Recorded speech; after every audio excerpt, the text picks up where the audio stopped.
Bismillahirrahmanirrahim. Assalamualaikum warahmatullahi wabarakatuh. Alhamdulillahi rabbil alamin. Wa bihi nasta'inu ala umurud dunya waddin. Asyhadu an la ilaha illallah wa asyhadu anna Muhammadan abduhu wa rasuluh. Allahumma salli ala sayyidina Muhammad wa ala alihi wa ashabihi ajma'in. Sahabat yang dimuliakan oleh Allah, puji syukur kita panjatkan kepada Allah, kita aturkan, kita ucapkan, kita praktekkan dalam kehidupan kita sehari-hari, pujian serta pengabdian kepada Allah Subhanahu wa taala, beserta salam dan juga taslim kepada junjungan kita baginda Rasulullah Muhammad sallallahu alaihi wasallam, Nabi yang menghantarkan manusia untuk mengerti arti sebuah risalah kebenaran di atas muka bumi, untuk kita manusia ini keturunan Adam bisa menjadi hamba Allah yang benar-benar bertawakal ilallah, bertakwa kepada Allah. Sahabat yang dimuliakan oleh Allah, alhamdulillah, pagi ini menjelang sholat Jumat, saya ingin mengajak saudara-saudara kita Kristen masih dengan tema yang sama. Apakah Oten itu adalah Mesias? Bahkan kalau kita lihat di dalam kajian Bible, maksudnya kajian yang membahas tentang materi Bible, diduga di dalam kajian-kajian tersebut ada sebuah data atau dalil yang mencerminkan bahwa saudara-saudara kita ini itu bahkan boleh dikatakan mereka adalah sehakikat dengan Tuhannya sendiri. Ini yang ingin kita kupas tuntas. Apakah benar mereka ini Mesias? Apakah benar mereka ini anak-anak Tuhan? Sehingga melahirkan keadaan mereka tidak merasa hamba Tuhan, tetapi karena mereka mengikuti Kristus yang bukan anak Maria, diduga bukan anak Maria, maka mereka menganggap diri mereka itu setara dengan pencipta langit dan bumi. Nanti kita buktikan. Mungkin saudara-saudara kita Kristen ini tidak sadar. Lalu kalau mereka itu adalah benar anak-anak Tuhan, kenapa kemudian kemaksiatan masih terjadi di tengah-tengah mereka? Kenapa di tengah-tengah mereka masih ada orang-orang yang mengatasnamakan diri mereka sebagai anak Tuhan, tetapi mereka masih melakukan kemaksiatan? Mereka masih melakukan kesalahan-kesalahan yang justru memperlihatkan bahwa mereka ini bukan anak Tuhan. Anak Tuhan sudah pasti suci, tapi kelakuan mereka setiap hari, semakin mereka membawa diri untuk aktif sebagai penggiat kristolog atau sebagai orang yang mengatasnamakan diri mereka sebagai tokoh agama mereka, justru kecenderungan mereka itu banyak melampiaskan sesuatu yang sifatnya syahwat.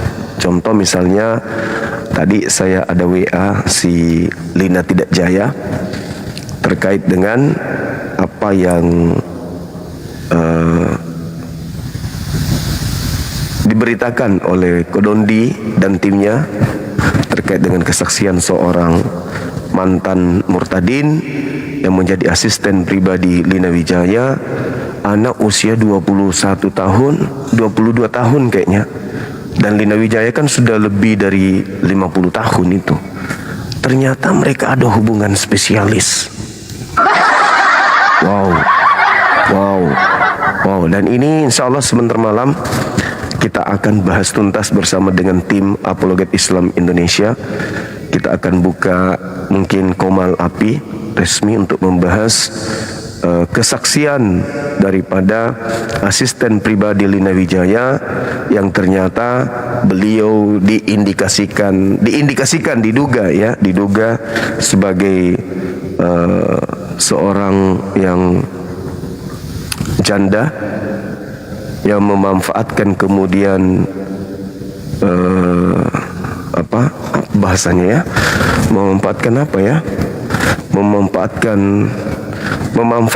lubangnya, kayaknya gitu, memanfaatkan lubangnya untuk menjerat berondong-berondong Islam, ya, agar mereka itu bisa murtad karena lubang. Kayak gitu, kayaknya bagus bahasanya kayaknya bagus sekali gitu ya. Lubang, ada lubang hidung, ada lubang telinga, ada lubang mulut. Tapi ada satu lubang yang sangat berbahaya dan tidak boleh disentuh tanpa ada izin dari KUA. Akan tetapi ada orang yang mengaku sebagai anak Tuhan, menjajakan lubang sudah tua, lubang yang sudah berkarat kepada berondong Muslim Islam agar bisa dijerat dengan tipu daya. Wow! Ini, saya WA dia, tapi tumben dia tidak baca. Padahal WA-nya masuk. Aku tulis begini: terbongkar si Lina binatang tua, doyan berondong, menjijikkan setan tua merusak umat Islam. Kupiralkan kau ya, lonte biadab. Katanya kau sakit parah. Alhamdulillah, segera kau ke neraka, nggak usah lama-lama di bumi. Jadi beliau diduga menggunakan lubangnya untuk menjerat, kemudian menjerat anak muda, sehingga anak muda itu murtad dan dijadikan sebagai asisten pribadi. Ini heboh kali teman-teman. Yang saya belak-belakan aja, ya memang dia menjerat pakai lubang, kayak mana ceritanya? Saya tonton kok videonya di Kodondi. Saya tonton kok videonya, bagaimana pengakuan saksi ya. Kalau saya salah berarti kesaksian daripada anak tersebut juga salah, karena kita menyimpan video, kita ada videonya. Insya Allah sebentar malam kita akan tonton sama-sama. Ini ya, sebentar malam kita akan kupas bersama dengan teman-teman. Ya, saya tidak mau ngupas sendiri. Saya mengajak adik-adik saya, abang-abang saya di Komal untuk kita bongkar habis. Kalian itu anak Tuhan atau anak lubang? Kesana kemari menghujat Nabi Muhammad, menghujat Allah, menghujat Islam, tapi ternyata Lina tidak jaya, benar-benar tidak jaya. Wow, selera makanku hilang. Selera makan segera hilang dibuatnya. Ternyata tidak cukup dengan baju kaos yang dia pakai untuk menjual agar orang-orang menjadi anak Kristus. Lubang satu-satunya yang dia punya untuk mencetak anak itu dipakai juga untuk menjerat orang agar murtad. Padahal dia sudah tua teman-teman. Sudah ada jenggernya, sudah berjengger. Jenggernya itu mungkin sudah 3 cm kurasa. Dipakai apa yang ada pada dirinya untuk itu. Habis itu informasinya, dia datang bawa pisau kawan-kawan. Nekat kali lah. Lina tidak jaya, betul-betul binatang, menghina Allah. Katanya saya tidak menyembah Allah.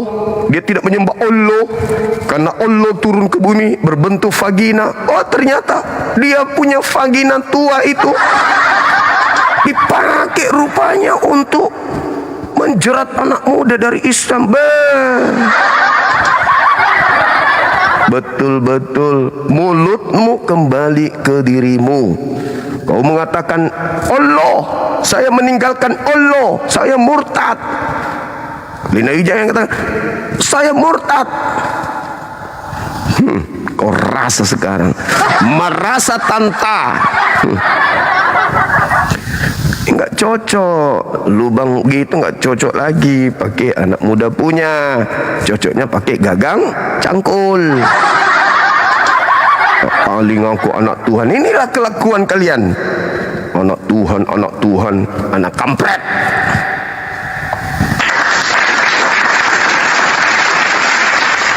Binatang memang bikinnya emosi.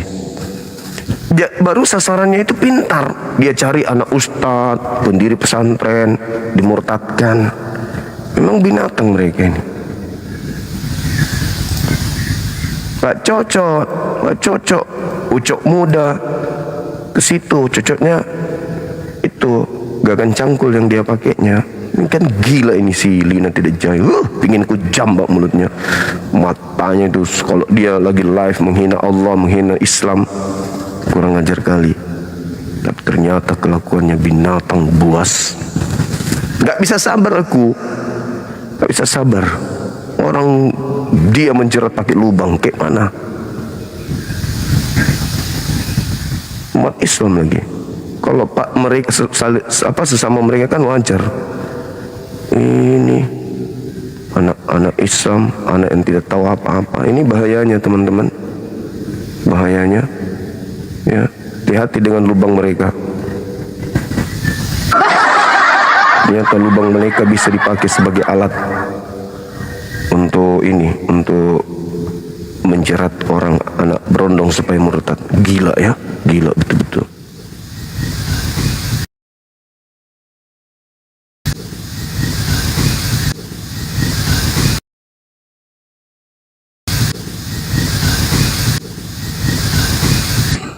Ajaran kasih, gitu, kasih lubang tua.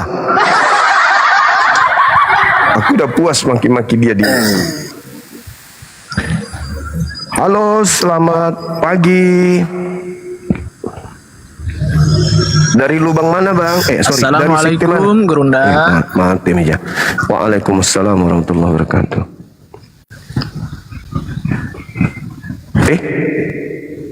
Mana orangnya?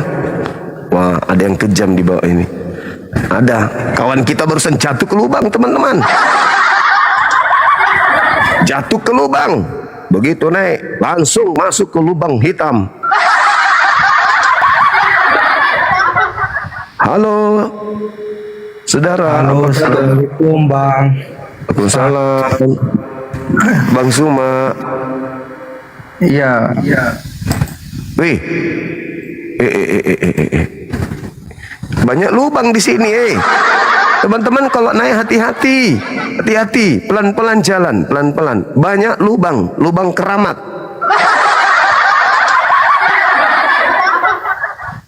Mama, Habis itu dia bersandiwara, kayak mau bunuh diri, bawa pisau, kejam kali bah. Aku mau bunuh diri, kenapa aku ditinggal, kenapa lubangku pensiun. Dompala. Ternyata membawa dalil-dalil anak Tuhan, ternyata anak setan. Di situ biasa WA saya, Bang Cime, Bang, dasar biadab. Ya harus kita permalukan, harus kita angkat ini, kita angkat kasusnya.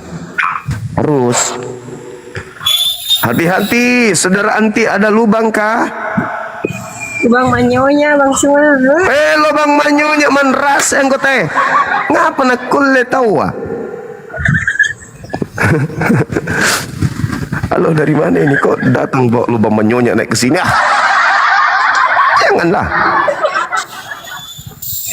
Iya. Kita tahu itu kalau lelek saya bilang Hah? Kita tahu itu kalau saya bilang lek, lek. Oh iya lek. Di mana Ki? Di Paloko bang semua. Di mana Ki di Paloko? Di dekat kantor wali kota. Oh, dekat rumah aku berarti itu. Iya, selamat Kipale, Di. Salam kenal. Lain karena lucu sekali nih saya dengerin saya barusan lewat tadi. Iya, Kenapa tapi bagus lubang isinya? iya tahu banyak ada orang dimurtadkan karena lubang. Kalau ketemu ke orang begitu bagus semua paling aku bilang mari sau. Nesau, kasih lombok botol. Mari. Mati balik. Mati balik. Oke, saudariku Ya, yang baik lanjut, hati, Mas. hati-hati Kidi, jangan sampai jatuh Ya. Ki di lubang yang sama. Diganti nih jadi Iya, diganti Mi, apa arek diganti. Kita tunggu Oten. Ngomong lubang juga kawan kita tadi, ternyata sekampung dengan Bang Suma. Jatuh juga di lubang. Assalamualaikum warahmatullahi wabarakatuh, Bang Suma. Waalaikumsalam warahmatullahi wabarakatuh. Iya. Salam kenal saudara dari Mas Samba. Mas Samba juga, sekampung juga saya, Mas Samba merasa tanta. Banyak orang Mas Samba, banyak orang Lu dan Palopo di sini naik hanya untuk bahas lubang.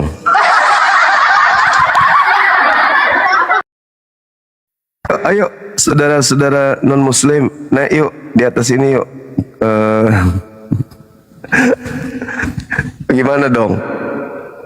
Ayo teman-teman, naik ke atas, kita bahas tema. Jangan lagi kita bahas lubang, sebentar malam baru kita bahas lubang, ya. Malam nanti kita akan bahas lubang. Hari ini kita naikkan dulu saudara-saudara Kristen ini yang mengaku sebagai anak Tuhan. Kejam kali moderatorku, bah. Mana? Ayo naikkan saudara Oten, naik. Kita bahas tema ini. Oten apakah Mesias berdasarkan Bible? Kalau Oten Mesias dan Mesias itu adalah Tuhan, berarti ini bahaya teman-teman. Makanya harus dibahas. Yang non Muslim aja.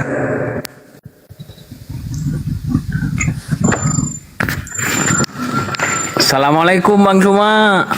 Waalaikumsalam warahmatullahi wabarakatuh. Itu kan lubang bahaya ini, lubangnya di sini. Orang baru mau salam juga jatuh lagi ke lubang. Alamak.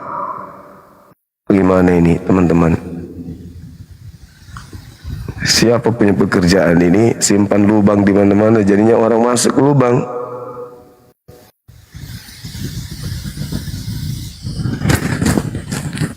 Hati-hati bang, licin bang, licin. Kata teman saya tadi menyonya. Iya kan sama. Assalamualaikum Bang Zuma. Assalamualaikum. Waalaikumsalam. Waalaikumsalam. Awas lubang bang. Dari kenapa pada berjatuhan ini? Baik kemana? Hah? Jam segini? Kapan balik? Oh iya, enggak mau singgah di wisata. Mungkin Abah habis tabligh akbar. Hati-hati nak, banyak ini misionaris jual lubang di mana-mana. Ya, jaga diri baik-baik ya.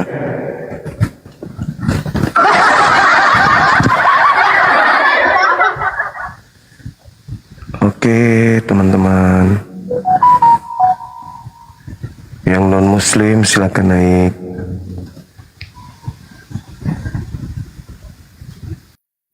Kenapa pakai masker? Takut kena santetnya penjual lubang. Halo, dari sekte mana bang? Halo. Halo Bang. Assalamualaikum. Waalaikumsalam. Dari sekte mana kita? Sulawesi Selatan Bang. Sulawesi Selatan. Sekte Sulawesi Selatan. Love, thank you bang. Sahabatku yang di YouTube, thank you. Jangan ajak PK, kita mau bahas materi.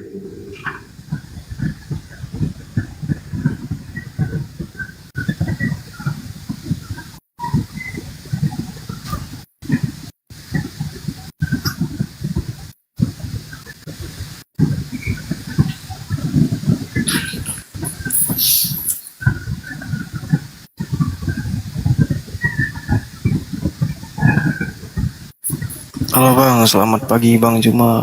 Pagi.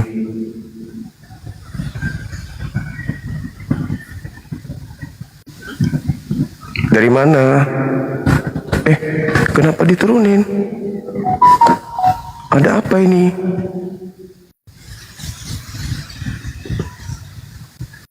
Jangan terlalu kejam juga ya, asal turunkan.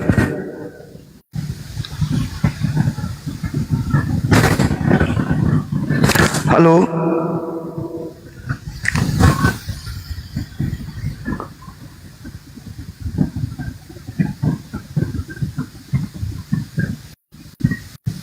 Halo? Halo? Belum duduk ya?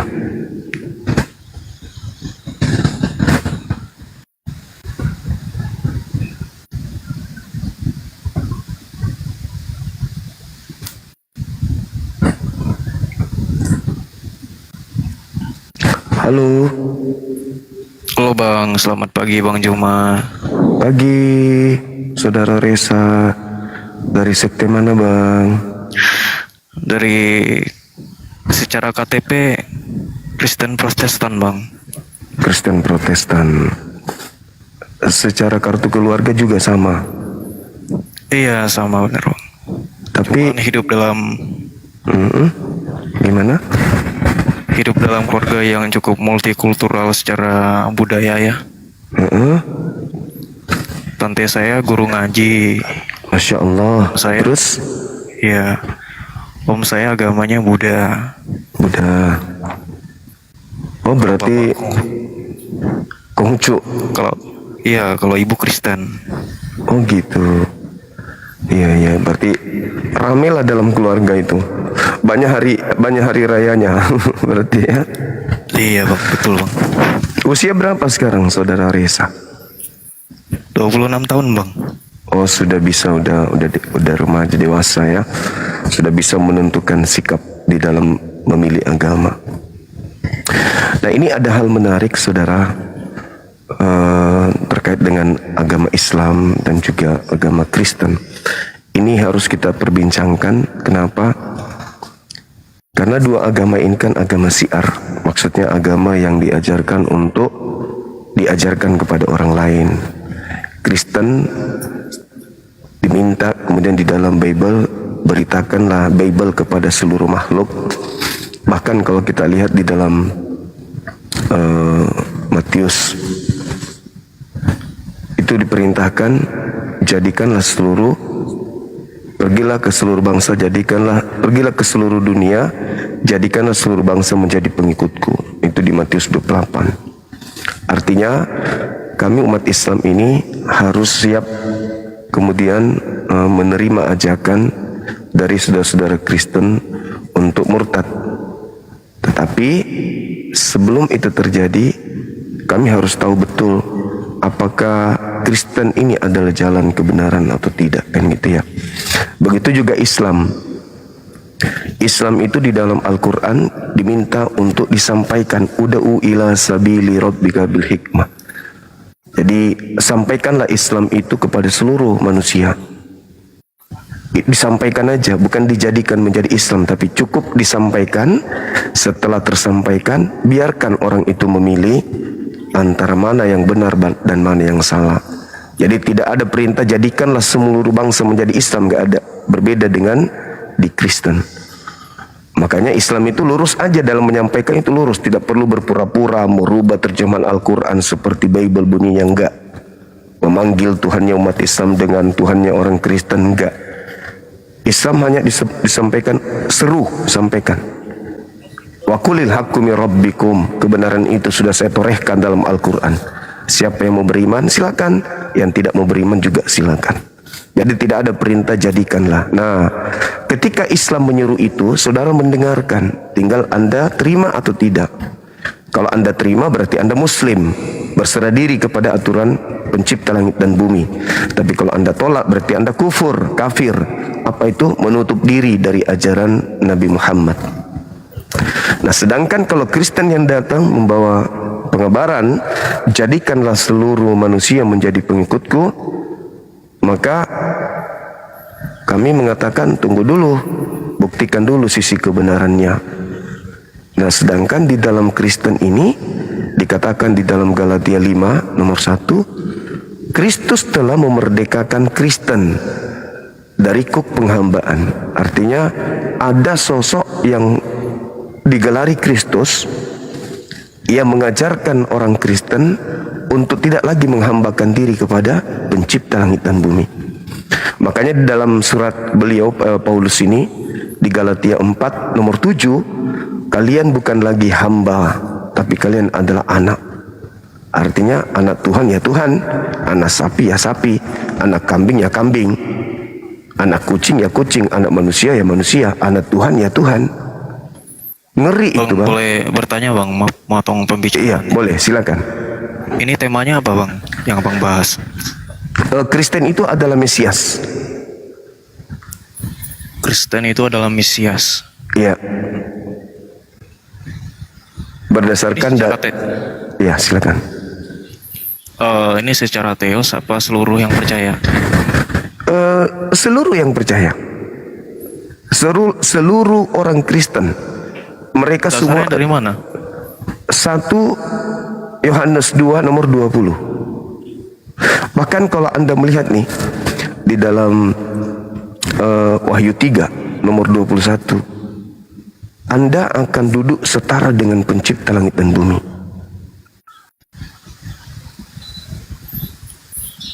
Abang fanatiknya belajar dari mana bang? Bang Juma untuk mentafsirkan Baik. ayat tersebut. Oke, ketika kita berbicara mengenai hermeneutika atau masuk ke sub exegesis, tidak ada lagi yang perlu ditafsirkan di Bible itu. Kenapa? Karena tidak ada kaidah penafsiran dengan sub ilmu, disiplin ilmu. Tidak ada. Disiplin ilmu apa? Kan cuma tafsir. Artinya, kalau kita menafsir Bible adalah lebih absah kalau kita mentafsirkan atau memahaminya berdasarkan uraian yang tertulis di Bible itu sendiri. Jangan liar. Kan begitu? Nah, sedangkan kalau kita berbicara Mesias, berdasarkan Bible sendiri, Mesias adalah orang yang diurapi Tuhan. Kristen adalah orang yang diurapi. Berarti Kristen adalah Mesias. 1 Yohanes 2 nomor 20. Kalian Kristen adalah orang-orang yang diurapi. Berarti kalian adalah Mesias.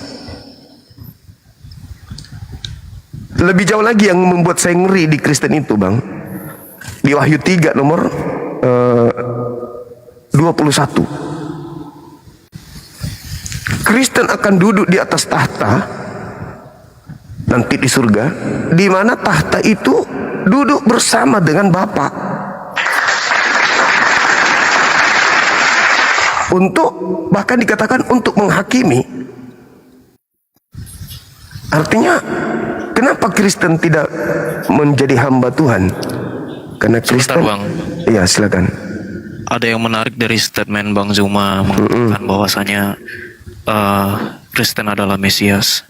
Yeah. Itu saya mau tanya, itu tipologi, sekedar tipologi apa sekedar karena dari yang saya tahu dan saya cari tahu dari beberapa sumber, Iya. ada doktrin yang seperti ini juga, kayak kurang lebih bahwasanya karena kita orang percaya, saya orang percaya, jadi hidupnya tuh to be like Christ, hidup seperti Kristus yang melayani segala macam yang dijelaskan. Mungkin Bang Juma lebih juga tahu soal itu.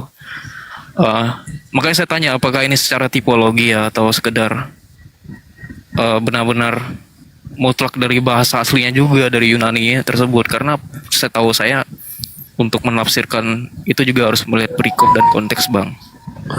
Oke, tetapi di luar daripada itu, taruhlah kita nggak usah bergelut dalam rangkaian kemudian apa yang Anda sampaikan. Boleh nggak tunjukkan kepada saya Kristen itu menghambakan diri kepada pencipta langit dan bumi itu teori prakteknya di mana?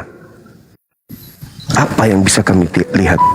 Seperti Yesus misalnya kan ya, ketika Yesus itu menghambakan diri kepada Tuhannya, beliau melaksanakan rangkaian-rangkaian berdasarkan terhadap dalil yang ada di dalam pengajaran Tanak. seperti sujud, bersunat, puasa, apalagi sabat, apalagi berdoa semalam-malaman, apalagi tidak menduakan Elohim dengan hakikat apapun selain daripada Elohim itu sendiri. Itu Yesus menghambakan diri.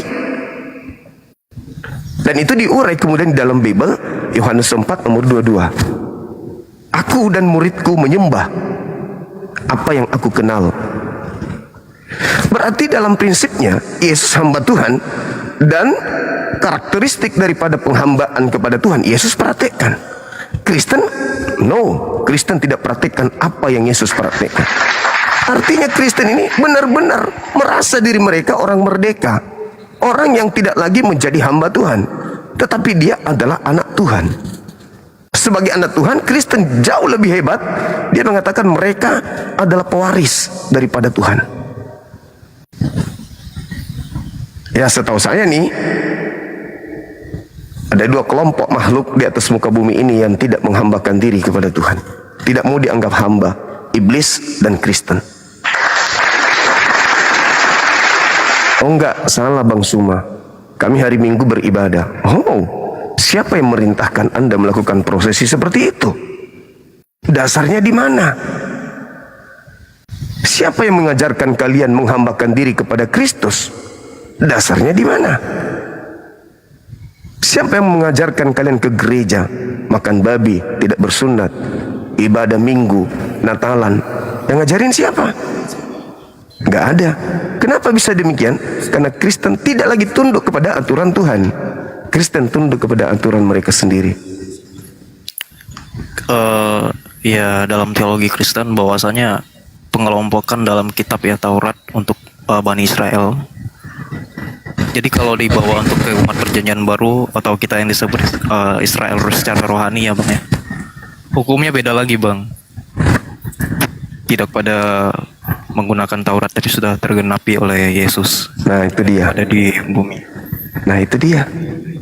Ini yang dipermasalahkan. Jadi kurasa tidak perlu apakah Anda secara tipologi atau Anda menggunakan kemudian eksegesis atau hermeneutika. Nggak perlu. Praktiknya yang kita lihat.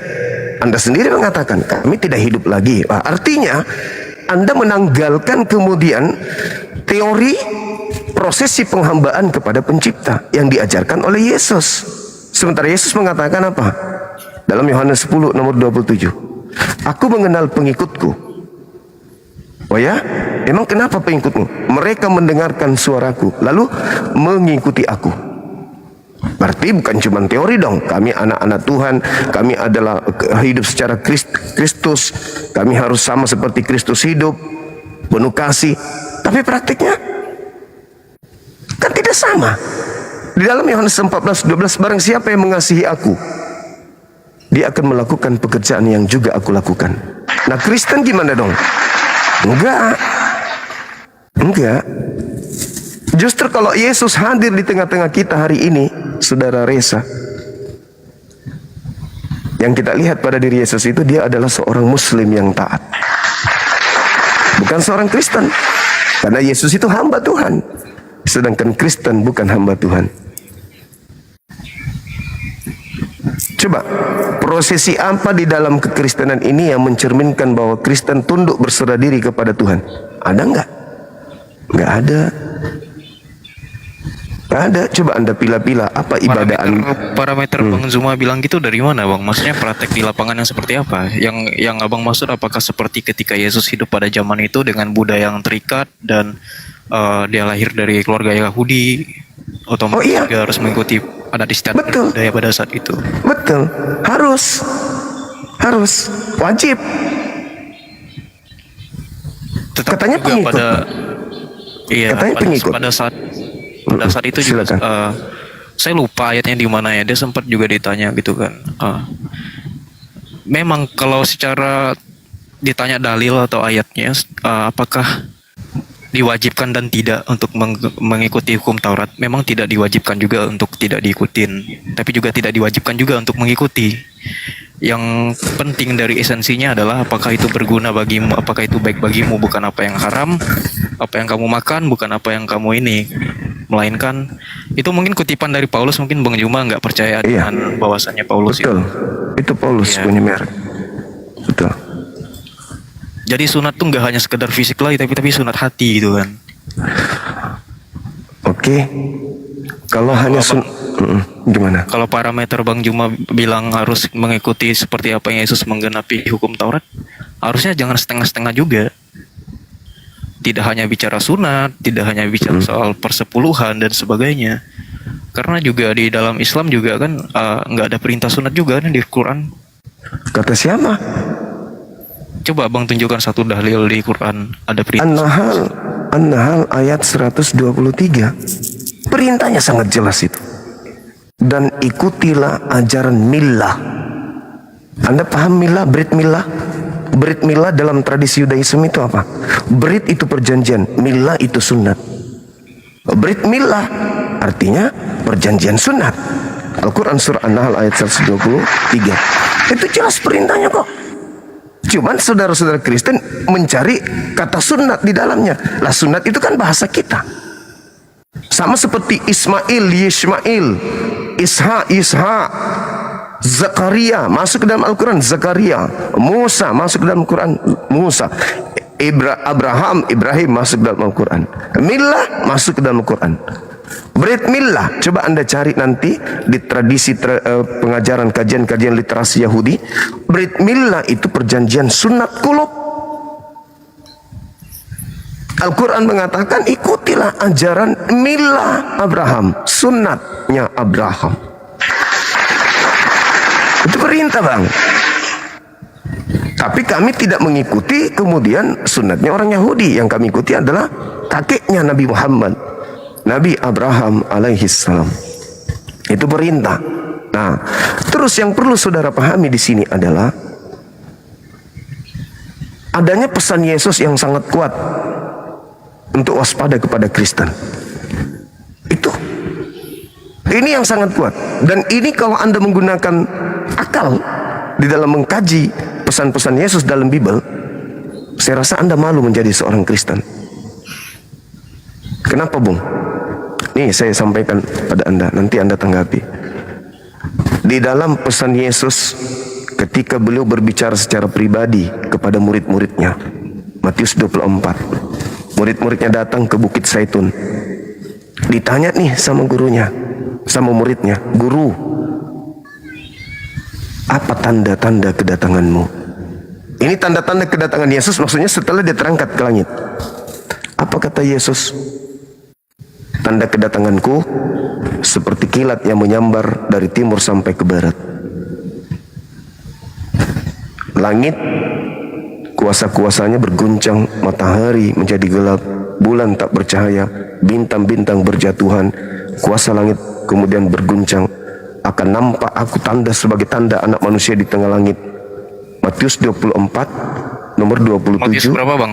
Matius 27, Matius 24 nomor 27, nomor 29, nomor 30. Itu tanda kedatanganku, wahai muridku. Nomor 23-nya, jadi apabila ada orang berkata ada Mesias di sini, ada Mesias di sana, jangan kamu percaya. 24-nya, sebab Mesias palsu, atau Kristus palsu, atau Yesus palsu, dan nabi-nabinya, nabi-nabi palsu akan datang melakukan banyak mujizat, sekiranya mungkin menyesatkan orang pilihan juga, murid-muridnya maksudnya. Camkanlah, Yesus ulang, aku telah mengatakannya kepadamu terlebih dahulu. Jadi apabila ada orang berkata ada Kristus di padang gurun, ada Kristus di dalam bilik rahasia, jangan kamu percaya. Nah, di situ titik poinnya. Makanya kami tidak percaya kepada Kristen. Karena pesan Yesus, jangan kau percaya ketika ada orang mengaku bertemu dengan aku. Sebab aku nanti datang. Silakan. Jadi ini ya bang, maksud bahwasanya akan malu menjadi Kristen karena Iya, betul. Di samping itu Kristen juga diusir oleh Yesus. Silakan. boleh saja abang berspekulasi demikian dengan yang abang tafsirkan. bahwasanya ini adalah konteksnya kan tentang nabi palsu dan orang mengklaim dirinya Mesias. Memang pada masa itu banyak orang yang mengaku-ngaku dirinya sebagai Yesus, banyak ngaku sebagai Mesias. Termasuk atau juru Paulus. selamat. Termasuk Paulus. Paulus tidak pernah mengaku dia Mesias, Bang. Kisah Para Rasul 9:22, 1 Korintus 11 nomor 1, Filipi 3 nomor 1. Itu Paulus mengaku Kristus. Coba Anda buka salah satunya di dalam Kisah Para Rasul 9 nomor 22. Paulus mengaku Kristus, tapi lembaga Anda, Lembaga Bible Indonesia, menyisipkan nama Yesus masuk di situ. Dan Kristen semuanya, sesuai dengan tema saya, Kristen semuanya adalah Mesias. Berarti bukan hanya Paulus yang mengaku Mesias, Kristen semuanya adalah Mesias. Yesus anak Tuhan, Kristen ikut-ikutan jadi anak Tuhan. Kisah Rasul 9 ayat berapa, Bang? 22. 22.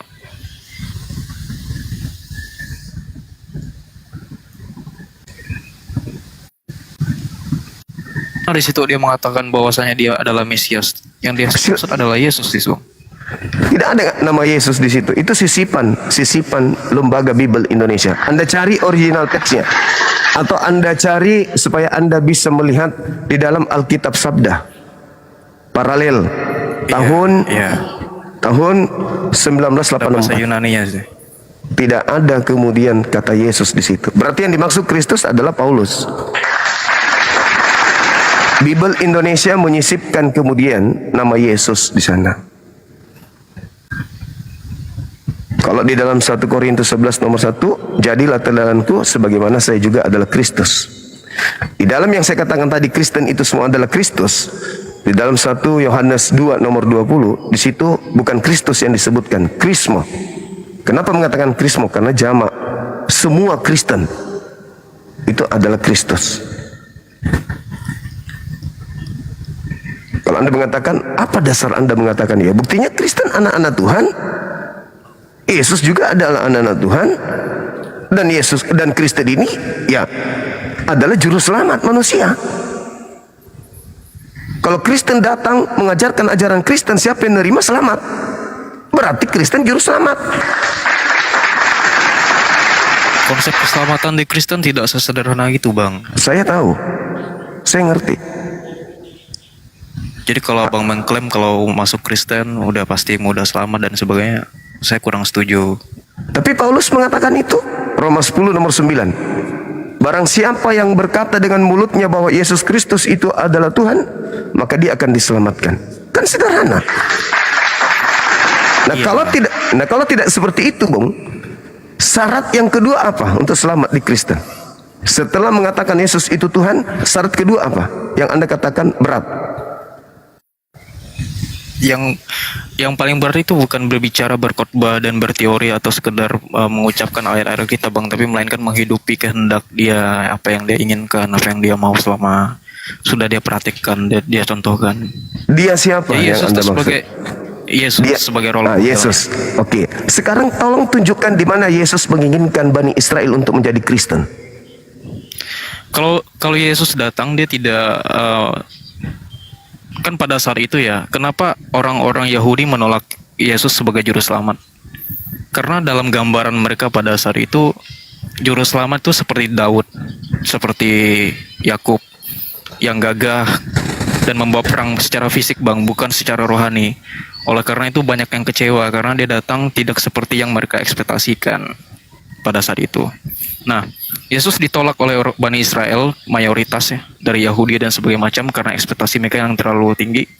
Ternyata Yesus datang tidak membawa peperangan, tapi perdamaian. Yang seperti hukum-hukum kasih yang saya bilang tadi, Bang, yang di perjanjian baru untuk umat perjanjian baru. Nah, jadi kan keselamatan pada saat itu hanya untuk Bani Israel. Hukum-hukumnya di Bani Israel, tapi kedatangan Yesus untuk seluruh manusia, bukan golongan Kristen saja, bukan golongan dari orang percaya saja, bagi yang bisa percaya sama dia. Nah, kalau Abang tanya soal ayatnya, saya lupa ya, Bang, karena saya jujur ya, saya sudah lama juga tidak baca Alkitab. Sudah lama juga tidak ini. Cuman saya masih ingat beberapa. Maksud saya gini, Anda mengatakan tidak semudah itu mendapatkan keselamatan di Kristen. Saya katakan cukup dengan mengatakan Yesus Kristus itu Tuhan, selamat menurut Paulus. Nah, apakah ada yang sulit? Ada bang. Apa Kalau itu? gitu kok, karena kalau abang menyimpulkan dengan sederhana itu akan kontradiksi dengan ayat selanjutnya yang Paulus katakan, kerjakanlah keselamatanmu, itu juga ada di Roma. Ya, terus apa syarat keselamatan yang diajarkan oleh Yesus itu apa? Tidak hanya percaya kepada Dia dibaptis kan sesuai amanat agung juga, itu salah satu bentuk dari simbolis bahwasanya kamu percaya sama Dia. Kedua, lahir baru bang. Ketiga, yang lahir baru ini yang berat. Karena itu? pada dasarnya untuk meninggalkan sisi kemanusiaan kita yang sudah kodratnya manusiawi ya, yang tabiatnya berdosa banget, itu nggak mudah untuk menjaga diri kita dari kekudusan. Salah satunya kayak saya bilang tadi, melayani perasaan Tuhan. Contohnya seperti apa? Kalau kita disenggol, kalau kita dibenci sama orang, kan secara manusiawi kita pengen balas gitu kan. Tapi ini harus tahan, kayak ampuni seperti apa yang Yesus lakukan. Itu semua agama ajarkan itu bang, kalau yang itu. Bahkan orang yang tidak beragama pun lakukan itu. Sekarang pola yang diajarkan Yesus untuk hidup kekal itu tidak ada satupun menjadi Kristen. Kalau Anda lihat nih di Bible, semua yang tinta merah Anda susun dari A sampai Z perkataan Yesus, tidak ada satupun yang bisa menghantarkan manusia menjadi Kristen untuk menjadi selamat. Jadi orang menjadi Kristen untuk selamat itu harus ikut Paulus, bukan ikut Yesus. Beda. Lagian juga di dalam Alkitab juga tidak disebutkan bahwasanya siapa yang menjadi Kristen akan selamat masuk surga bang. Tidak bang. Ya, terus Yesus mengatakan apa? Syarat untuk masuk surga apa menurut Yesus? Yesus bahkan menjelaskan secara tidak gamblang melalui perumpamaan kambing dan domba. Ya, Dia betul. tidak bilang itu Kristen dan itu golongan Katolik Kristen atau golongan sebelah atau siapapun, tapi dia bilang kambing dan domba. Kenapa menggunakan diksi kambing dan domba? Karena siapapun yang melakukan kehendak dia disebut domba. Itu orang-orang yang melakukan dia mau, entah dia di luar agama Kristen ya. Ada nggak kehendak Yesus agar percaya kepada Paulus? Tidak ada. Secara menurut Yesus berkata kamu harus percaya kepada Paulus, tidak ada bang. Tapi perintah untuk jangan percaya kepada Paulus ada. Tidak ada bang. Sebut nama Ada. Paulus di situ. Ya, tapi kalau kata Yesus, kalau ada orang mengaku bertemu dengan Kristus di gurun, jangan kamu percaya. Itu sudah perintah. Itu perintah. Paulus. Iya, karena abang bilang tadi bahwasanya bahasa asli itu dari bahasa Yunaninya ya, nggak menyebutkan nama Yesus. Saya juga nggak punya cukup data atau nggak ada prepare juga persiapan untuk ngebuka kitab sabda ya untuk bahasa aslinya untuk melihat. Bisa abang tunjukkan bang? Nanti setelah ini Anda buka aja. Nanti Anda buka aja setelah ini. Yang pasti Yesusnya melarang murid-muridnya ikut Paulus. Itu kesimpulannya. Di Matius 24 nomor 23 kata Yesus nih. Jadi apabila ada orang berkata ada Mesias di sini, ada Mesias di sana, jangan kamu percaya. Nah, setelah Paulus datang ke muridnya, mengaku bertemu dengan Yesus di padang gurun, perintah Yesus apa? Percaya atau jangan percaya? Kan jelas itu. Jangan kamu percaya. Karena Abang Juma juga belum mau menunjukkan teks asli dari bahasa Yunani itu yang abang bilang nggak ada menyebut nama Yesus, jadi saya nggak mau masuk ke dalam itu bang untuk membahas itu karena belum ada. Bukan, itu bukan kisah para rasul yang kumaksud. Itu Matius 24 nomor 23. Ketika Yesus ditanya, apa tanda kedatanganmu? Kata Yesus, tanda kedatanganku bla bla bla bla. Jadi kalau ada orang mengaku bertemu dengan aku tetapi tidak ada tanda itu, jangan kamu percaya. Kan perintahnya jangan percaya. Konteksnya pada akhir zaman kan, banyak orang mengaku. Abang bisa baca. Pintar. Ya, konteksnya akhir zaman. Berarti, berarti. Oke, sekarang pertanyaan saya, kalau Yesus yang asli datang pada abad pertama, akhir zamannya kapan? Lihat dari buahnya bang. Orang yang mengaku dirinya Mesias itu bisa kita lihat dari buahnya kata Yesus. Iya, apa buahnya? Memanggil aku Tuhan, bernubuat pakai namaku, bermujizat pakai namaku, mengusir setan pakai namaku. Itu ada di mana? Di Hindu, di Ada Buddha, di Baptis Islam. juga. Enggak, Ya, maksud itu saya kutipan buah-buahnya dari itu di mana? Kristen. Ah, di Kristen. Berarti Ya, kalau ada banyak di orang- Kristen, sorry, kalau ada di Kristen buah itu, apanya yang harus ditebang? Iya, gini bang, kan banyak. Batangnya, dari siapa Kristen, batangnya? Ya Paulus. Orang-orang mengklaim dirinya bahwasanya dia orang, bahkan dia bisa nyebut dia nabi sekalipun, atau dia menyebut dia sebagai Yesus sekalipun. Kalau dia ngomong tentang bijak tentang Tuhan dan sebagainya, tapi kalau buahnya tidak sesuai, karena saya percaya ya, orang yang bertuhan tuh kelihatan dari perbuatannya, dia pasti baik gitu. Kalau orang yang bertuhan ya, bertuhan secara teori bukan hanya bertuhan secara praktek bukan secara teori. Sekarang buah dari nabi palsu itu apa? Memanggil Yesus dari- Tuhan. Dari situ Bernubuat. bang, dari perbuatan kita nggak bisa tolak ukur dari mulutnya bang. Yesus yang mengatakan itu, kok Anda yang merubah? Yang mana yang jadi hebat ini? Anda atau Yesus? Buah Yesus- itu berbicara perbuatan bang. Betul. Bukan logos. Perbuatan memanggil Yesus Tuhan, bermujizat pakai nama Yesus. Anda pikir itu mimpi? Itu perbuatan. Iya, dia Nah, menyebut terus? nama Yesus secara lisan, tapi yang Yesus cerca apa? Abang baca ayatnya sepenuhnya. Saya baca Jangan itu. kamu para pembuat kejahatan karena kamu tidak melakukan kehendakku, kehendak Yesus. Kehendak Bapak, bukan kehendakku. Jangan Anda pelintir. Kehendak Bapak. Ya, kehendak. Ah, Oke, kehendak Bapak. Bapak kan. Kehendak Bapak itu tertulis di Perjanjian Lama atau di Perjanjian Baru? Perjanjian baru. Salah. Siapa nabi yang menerima kehendak Bapak di Perjanjian Baru? Nabi mana? Seperti saya bilang, hukum Taurat untuk Bani Israel, Bang, bukan untuk perjanjian baru. Berarti Tuhan tidak pernah berfirman kepada Perjanjian Baru. Karena firman Karena kan- sudah menjadi manusia dari Yesus. Nah, firman menjadi manusia. Ini kesalahan fatal yang dilakukan oleh orang Kristen. Firman menjadi manusia. Alam semesta ini, apa yang jadi alam semesta? Bukan firman. Ya pada awalnya kan pada mulanya firman itu. Nah iya, berarti pada mulanya adalah firman yang bersama-sama dengan Tuhan. Firman itu kemudian menjadi alam semesta. Coba Anda baca Matius Iya. 4 nomor 4. Manusia, Iya. kata Yesus, manusia hidup bukan hanya dari roti saja, tapi dari setiap Melainkan firman dari yang keluar firman dari. Tuhan. Nah, berarti kita ini juga Kemudian- pada mulanya adalah firman yang keluar dari mulut Tuhan. Kemudian dijelaskan secara gamblang oleh Paulus di Roma. Nah, Ya, Paulus lagi. turun ke dunia. Jangan dulu ke Jadi- Paulus kan, karena perintah Paulusnya Ayat jangan itu kau nyambung, percaya. Bang. Kita nggak bisa Nggak ny- spesial. Ayat itu melekat. Sekarang begini, saudara. Sekarang begini. Ketika Anda mencampur adukan ajaran Yesus dengan ajaran orang yang justru dilarang diikuti, maka Anda akan menjadi Kristen sejati. Ya itu kan spekulasi abang. Makanya saya bilang tunjukkan Bukan datanya. spekulasi saya. Sekarang Tunjukkan begini, datanya di kawan. mana ayat itu tidak menunjukkan nama Yesus sebagai Theos. Sekarang begini. Anda bukan ke situ. Coba Anda lihat di dalam Matius 24. Masa seorang Kristiani tidak paham Bibelnya sendiri? Kan lucu. Matius 24 nomor 23. Nasihat Yesus nih kepada Bani Israel muridnya. Anda kan bukan Bani Israel. Apa kata Yesus? Jadi apabila ada orang berkata bertemu dengan Mesias di gurun, bertemu dengan Mesias di dalam bilik, perintahnya apa? Jangan kamu percaya. Sekarang Anda menyajikan ajaran orang yang mengaku bertemu dengan Yesus, ya pasti ditolak lah. Iya. Benang merahnya kan abang mengatakan bahwasanya percaya dalam ayat itu bukan Yesus yang disebut namanya, tapi merujuk kepada Paulus. Makanya saya bilang, abang tunjukkan bahasa aslinya Oke, di mana saya nama tunjukkan. Yesus tidak Baik. disebutkan. Karena Oke, kalau gitu saya buka gimana di saya sini. bisa percaya dengan statement abang gitu kan? Ya Kalau- Yesus aja kamu tidak percaya, apalagi saya. Kalau abang tunjukkan ayat Baik. itu dengan bahasa Yunaninya, Oke. tidak ada kata Yesus di situ, mungkin saya bisa sepakat dengan abang gitu loh. Jangan sepakat dulu, belajar dulu. Harus belajar. Itu abang tunjukkan biar saya belajar juga.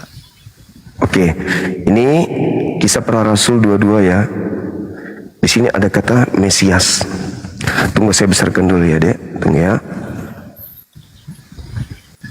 Lebih besar lagi biar supaya enak dilihat. Nah, kamu kecil jadinya kan. Tapi gimana ya? Tunggu. Agak blur bang. Ya oke. Saya tunjukkan. Demi dirimu, aku tunjukkan. Nih. Ini Kisah Para Rasul 9 nomor 2. 9:22. Oke. Ini kamu baca ini bahwa Yesus adalah Mesias. Yesus di sini kan? Iya. Nah, sekarang kita lihat Yesus. Nih, Yesus nih. Yesus adalah Mesias. Kita klik kata Yesus ini. Bismillah. Apa? Yesus enggak? Autos. Yesus enggak itu? 3778 kita kembalikan. Nih, 3778. Yesus 3778. Jadi artinya gini. Akan tetapi, tuh, Saulus semakin besar pengaruhnya dan dia membingungkan orang-orang Yahudi yang tinggal di Damsyik karena dia membuktikan bahwa titik-titik Mesias.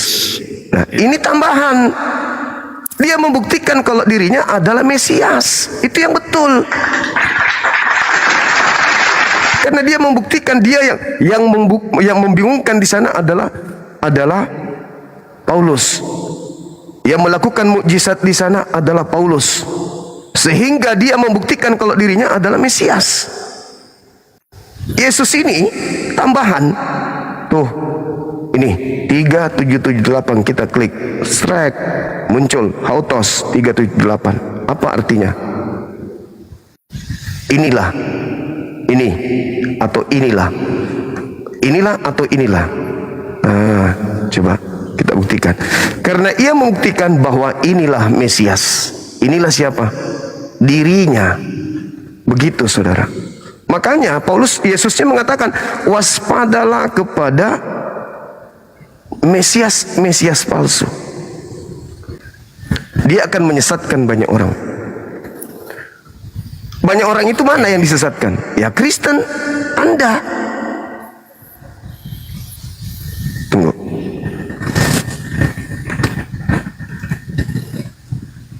Saya belajar, Bang. Saya bukan sarjana teologi. Tapi saya tidak punya misi untuk cari titel atau mencari duit. Saya betul-betul mengutui Bible saya itu ada kurang lebih 30 Bible saya. Lebih malah. Ada 40-an yang saya pelajari.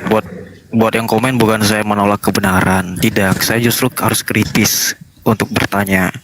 Karena kalau cuma sekedar percaya tanpa pengetahuan itu sama saja goblok. Makanya saya bertanya sama Bang Makan. Saya juga pengen belajar. Saya naik di sini juga belajar Bang. Karena saya hidup dalam lingkungan multikultural kan, seperti yang saya bilang. Iya, saya ngerti aura belajar, aura ingin belajarnya itu ada. Saya paham. Iya, jadi nggak hanya sekedar Bang Juma ngomong doang, tanpa saya harus cari tahu juga dan bertanya lebih dalam. Iya. Kayak ibarat kata saya cuma didoktrin doang nih sama Bang Juma nih gitu kan. Iya, betul. Tapi karena Abang lihat datanya, Abang lihat ini, jadi saya mulai nih, logika saya mulai jalan gitu. Iya, karena gini saudara, kami umat Islam, sorry ya, saya bawa keislaman saya. Di dalam Al-Quran kami jelas dikatakan wa isqala Isa bin Maryam wa isqala Isa bin Maryam ya bani Israel inni rasulullahi ilaikum. Aku ini sesungguhnya adalah rasul yang diutus hanya untuk Bani Israel. Dan itu ternyata di Matius 15:24 juga begitu adanya. Aku diutus hanya kepada domba yang sesat dari umat Israel. Itu ucapan Yesus. Sehingga ketika Yesus mengajar, murid-muridnya itu Bani Israel tok, nggak ada yang lain.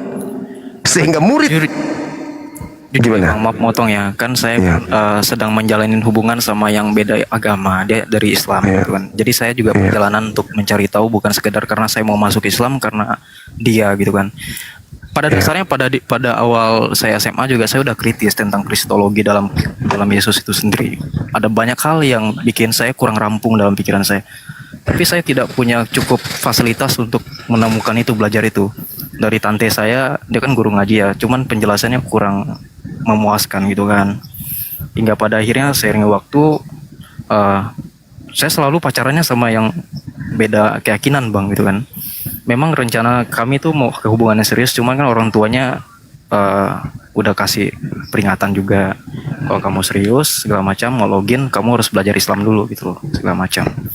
Makanya saya datang bukan bermaksud mau konter abang tuh karena mau ngetes atau apa enggak, tapi benar-benar mau belajar juga bang ya.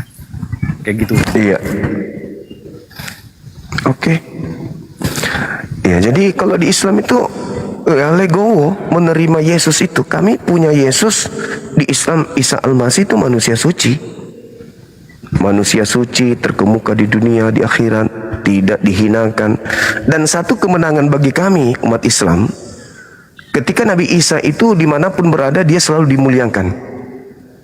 Al-Quran surah Maryam ayat 22, 23 dan seterusnya. Nabi yang datang di tengah Bani Israel lahir tanpa ayah itu adalah manusia suci yang senantiasa diberkati oleh Allah dimanapun berada. Dan saya sebagai apologet nih, dai apologet. Artinya saya mengatakan diri saya sebagai dai apologet karena saya berkecimpung di dunia diskusi lintas agama. Apologet itu artinya pembela Islam.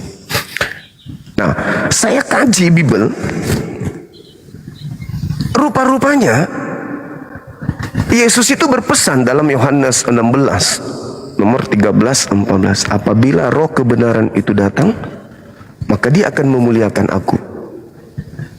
Ini saya tidak temukan di Kristen, maaf nih. Tidak ada tanda-tanda di Kristen itu memuliakan Yesus. Tetapi Kristen justru membuat hal yang lebih daripada memuliakan. Apa itu? Jatuhnya kepada penghinaan. Contoh. Prabowo itu presiden kita. Dan wakilnya siapa namanya? Itu adalah wakilnya.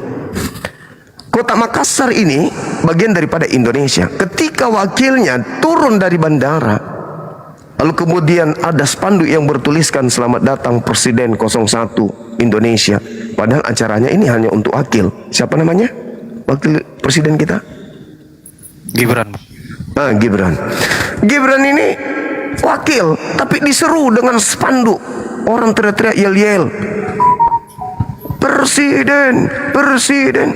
Itu penghinaan. Itu bukan menghargai. Karena jelas-jelas dia wakil, tapi diseru dengan panggilan Tuhan. Makanya Yesus memberikan ultimatum. Waspadalah kepada penyesat yang datang kepadamu. Dari buahnya kamu dapat melihat dia. Dapatkah pohon yang baik menghasilkan buah yang baik? Begitu sebaliknya, dapatkah pohon yang tidak baik menghasilkan buah yang baik? Dari buahnya. Tidak setiap orang yang menyeru kepadaku Tuhan, kecuali mereka yang melakukan kehendak. Kehendak siapa? Kehendak Bapa. Matius 7, 15 sampai nomor 23. Kehendak Bapa ya kembali ke hukum Taurat. Jangan ke perjanjian baru, karena itu tidak ada. Tuhan Bapa berfirman kepada Lukas nggak pernah, kepada Markus tidak pernah, kepada Injil tidak pernah. Catatan-catatan mereka hanyalah mencatat peristiwa-peristiwa yang pernah terjadi, tapi bukan firman langsung dari langit yang mereka catat. Begitu juga Paulus. Maka tolak ukurnya kemudian memuliakan. Saya baca Al-Quran itu tidak ada sejak dia dilahirkan, bahkan ibunya pun dimuliakan. Tidak pernah sedikit pun dalam Al-Quran itu menghinakan Nabi Isa atau Yesus.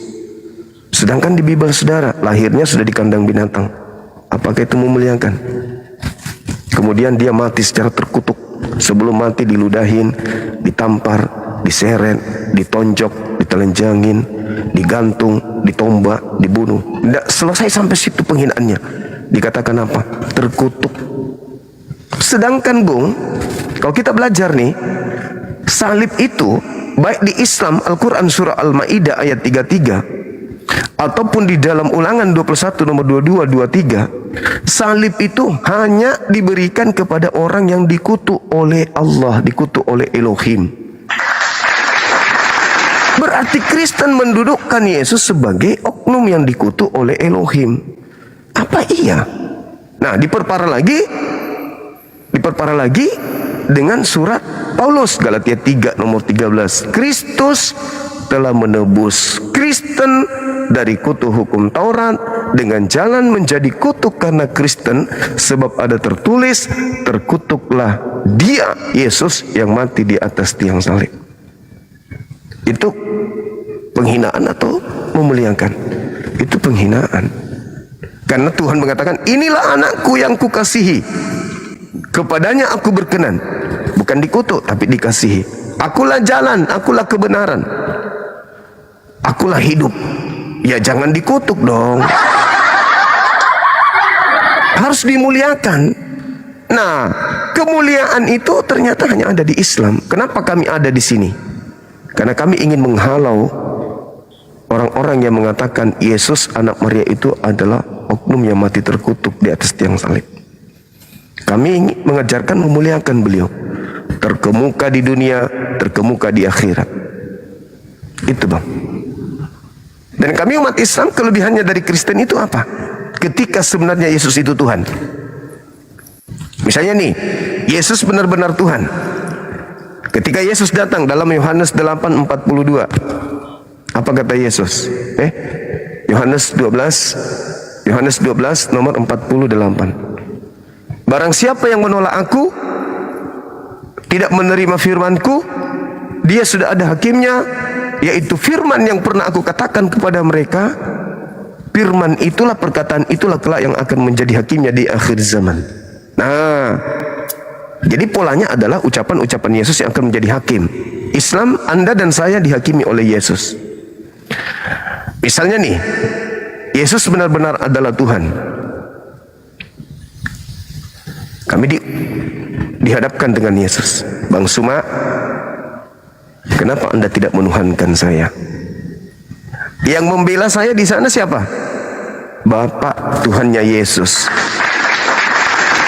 Apa kata Tuhannya Yesus, Bapaknya Yesus? Yesus, dia tidak menyembahmu, tetapi dia menyembah aku, Bapakmu. Udah, kamu diam aja. Karena menurut Yesus harus sesuai dengan ucapan Yesus ketika dia ngajar. Hidup kekal itu, Yohanes 17:3, mereka mengenal engkau satu-satunya Tuhan yang benar, engkau. Ya kami mengenal yang mengutus Yesus itu satu-satunya Tuhan yang benar, nggak ada yang lain. Kami mendudukkan itu, sehingga yang membela kami adalah Bapaknya Yesus. Kamu kenapa tidak nyembah aku? 2, jawaban saya, karena kamu mengatakan yang menjadi tolak ukur penghakimanmu adalah ucapanmu. Ada nggak kamu perintahkan menyembah dirimu? Nggak ada. Yang kamu ajarkan adalah hidup kekal itu mengenal engkau sebagai utusan, Yohanes 17 nomor 3. Bahkan kesaksianmu di dalam Yohanes 5 nomor 36, ada kesaksianku yang lebih penting dari kesaksian Yohanes Pembaptis, bahwa semua pekerjaan yang aku lakukan, pekerjaan itulah yang bersaksi tentang aku bahwa Bapa yang telah mengutus aku. Nah, kamu bersaksi bahwa kamu utusan Bapa. Dan saya beriman, kamu adalah Rasulullah, kamu utusan Allah, kamu Rasul Allah. Salahkah aku? Iya juga ya, kata Yesus. Padahal posisinya saat itu adalah Tuhan. Adalah Tuhan. Nah, artinya Tuhan pun dia, menurut konsep Kristen, Bang Suma tetap selamat. Karena dua yang membela. Yesus sendiri membela saya. Tidak mungkin Yesus bohong. Hidup kekal itu adalah mengenal Yesus yang engkau utus. Yesus dikenal sebagai utusan atau pengutus? Utusan. Berarti dia harus membela saya dong. Gak mungkin dia berdusta kalau dia Tuhan. Yang kedua, Bapaknya. Dia semua itu setiap malam menyembahku, Bapakmu. Aku kan lebih tinggi daripada kamu, Yesus. Dia sudah benar nyembah aku, udah selamat. Nah sekarang, kalau dia Rasul, benar-benar murni Rasul, hanya Mesias tok, bukan Tuhan. Sedangkan Tuhan aja saya selamat, Bung, sebagai Muslim. Apalagi dia hanya Rasul. Wah, itu iman saya, selamat lagi. Sebaliknya giliran Anda dipanggil, kalau dia Tuhan, oh Anda benar karena Anda telah menuhankan dia. Tapi permasalahannya Anda terpenjara dengan kalimat Yohanes 12:4-2-48 tadi. Penghakimannya sesuai dengan sempat menjadi suatu keresahan saya, Bang, kayak mikir secara logika emang sulit diterima ya, karena pada dasarnya konsep Tritunggal juga tidak ada dalam Alkitab kan. Ya. Tapi bagaimana bisa bapak-bapak gereja pada saat itu mengkanonkan suatu Alkitab dan mengkukuhkan suatu teologi yang tentang keselamatan, termasuk tentang kristologi tadi itu ya, tentang kepribadian Yesus bersama dua pribadi, Bapa sama Roh Kudus, hingga menjadi satu Tuhan dalam satu kesatuan, 3 pribadi dalam satu ketuhanan. Kayak pada saat itu kayak logika saya agak sulit menerima karena Tritunggal juga secara alkitabiah nggak ada gitu kan. Cuma karena saya kurang ilmu untuk ngebantah statement dari dosen saya pada saat itu. Waktu itu saya pernah jujur saya ambil jurusan teologi ya, sampai semester 3 saja. Karena secara pribadi saya sudah ngeberontak nggak mau jadi pendeta kan. Cuma saya dipaksa sama ibu saya gitu. Padahal bapak saya ngebebasin saya untuk memeluk agama apa saja gitu. Tapi kalau ibu saya agak otoriter, lebih mendominan di keluarga. Jadi karena saya kurang cukup ilmu ngebantah itu, tapi logika saya tetap menyangkali kayak, tapi kan nggak ada konsep Tritunggal di kitab. Itu kan cuma suatu analogi yang dipaksakan, atau bisa dikatakan cocokologi lah bahasa kasarnya. Kok jadi karena sekarang juga saya baru main TikTok, baru tahu Bang Juma, saya nggak tahu yang lain karena Bang Juma ini cukup viral kan, sering muncul di algoritma TikTok. Jadi ya udah, kebetulan live kan pagi ini kan saya berangkat kerja jam 10 ya, belum, jadi scroll lihat live ini saya naik dulu, nggak tahu taunya malah dinaikin sama Bang Juma kan. Jadi mungkin kesempatan gitu untuk bertanya tentang hal yang nggak sempat saya bisa dapat di sana gitu. Iya. Ada satu dalil Bung yang saya mau poinnya langsung Bang. Iya, silakan. Iya, poin saya tanpa bertele-tele lagi, karena apa yang sudah saya tanyakan sudah Abang jawab juga semuanya, sudah saya tampung juga di pikiran saya. Syarat-syarat untuk masuk Islam tuh selain syahadat apa saja Bang? Allahu Akbar, Masya Allah. Jadi Masya Allah, syahadat itu adalah pintu utama. Artinya hati nih, bukan di mulut, tapi di hati, di pikiran. Bersaksi bahwa tiada Tuhan selain Allah. Karena Tuhan itu mau melihat. Jadi syarat masuk Islam itu mempersaksikan, mengikrarkan, benar-benar berikrar. Setelah kita berikrar tiada Tuhan selain Allah, kita praktekkan dalam kehidupan sehari-hari bahwa hanya ada Allah. Saya lagi senang, saya lagi susah, sakit, sehat, miskin, kaya, tetap hanya ada Allah, tidak ada yang lain. Jadi persaksian kita itu harus betul-betul. Nah, syarat kedua setelah mempersaksikan itu adalah berakal. Karena manusia itu memiliki 3 dimensi. Yang pertama, intelijensi. Dia memiliki kecerdasan. Yang kedua, manusia itu punya kehendak bebas, free will. Bisa dia murtad, bisa menjadi muslim yang taat, bisa menjadi baik, bisa menjadi buruk. Yang ketiga ini yang bahaya nih. Kita makhluk yang selalu diuji. Setelah kita diuji, maka ada 2 pilihan. Setelah ada 2 pilihan, kita tentukan 2 pilihan, kita mengakal-akali pilihan kita sendiri. Yang 3 tadi ini. Ini yang parah nih ketika diuji. Misalnya Adinda ini, ada ini masuk Islam. Pasti ujian banyak. Pada saat diuji ada 2 pilihan. Kembali ke Kristen atau tetap di Islam. Karena manusia ini cerdas. Oleh karena itulah kemudian saya katakan, ketika Anda bersyahadat, maka Anda harus menggunakan akal sehat untuk menapaki keislaman itu. Itu syaratnya. Di Islam itu ikra, hanya akal, membaca. Itu syarat masuk Islam. Ya. Setelah itu yang Abang jelaskan, saya mau tanya, hadis itu wajib dibaca nggak Bang? Selain Quran. Iya. Jadi gini, Adik Risa. Nabi Muhammad itu adalah utusan Allah di atas muka bumi ini. Karena kita tidak akan pernah bisa melihat Allah, bertemu langsung dengan Allah, melihat dan berbicara. Maka dia mengutus wakilnya. Di dalam Al-Quran surah An-Nahl, pengutusan beliau adalah untuk menjelaskan isi Al-Quran. Dialah yang punya hak dan punya potensi untuk menjelaskan tentang apa yang kehendaki oleh Allah. Al-Quran surah An-Nahl ayat 44. Litubayyina linnas ma nuzzila ilaihim wa la'allahum yatafakkarun. Aku utus engkau dengan Al-Quranku supaya engkau menjelaskan isi Quranku kepada seluruh umat manusia. Nah, isi Quran inilah yang dijabarkan Rasulullah, dan penjabarannya itu disebut hadits. Apakah wajib? Kalau berbicara mengenai ibadah, wajib. Karena kenapa? Misalnya gini, bagaimana caranya kita mendirikan sholat? Perintahnya dalam Al-Quran, sholatlah kamu. Tapi kita tidak diajarkan rangkaiannya seperti apa.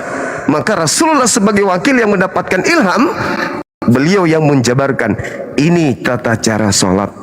Sallu kama ra'aitumuni usalli, kata Rasulullah. Sholatlah kalian sebagaimana kalian melihat aku sholat. Aku takbir, aku ruku, aku sujud. Ikuti. Karena apa perintah Allah? Al-Quran surah Ali Imran ayat 31. Bismillahirrahmanirrahim. Qul in kuntum tuhibbunallah fattabi'uni yuhibbukumullah wa yaghfir lakum dzunubakum wallahu ghafurur rahim. Apa kata Allah di sana? Barang siapa yang ingin dicintai oleh pencipta, pemilik alam semesta, dan ingin dosa-dosanya dihapuskan oleh pemilik alam semesta, maka ikutlah kepada Nabiku Muhammad. Karena Nabiku Muhammad datang ke atas muka bumi ini bukan untuk menebus dosa. Keistimewaan Nabi Muhammad bukan menebus dosa, tapi apa? Diutus oleh Allah untuk menghapuskan dosa dunia. Di mana itu tertulis?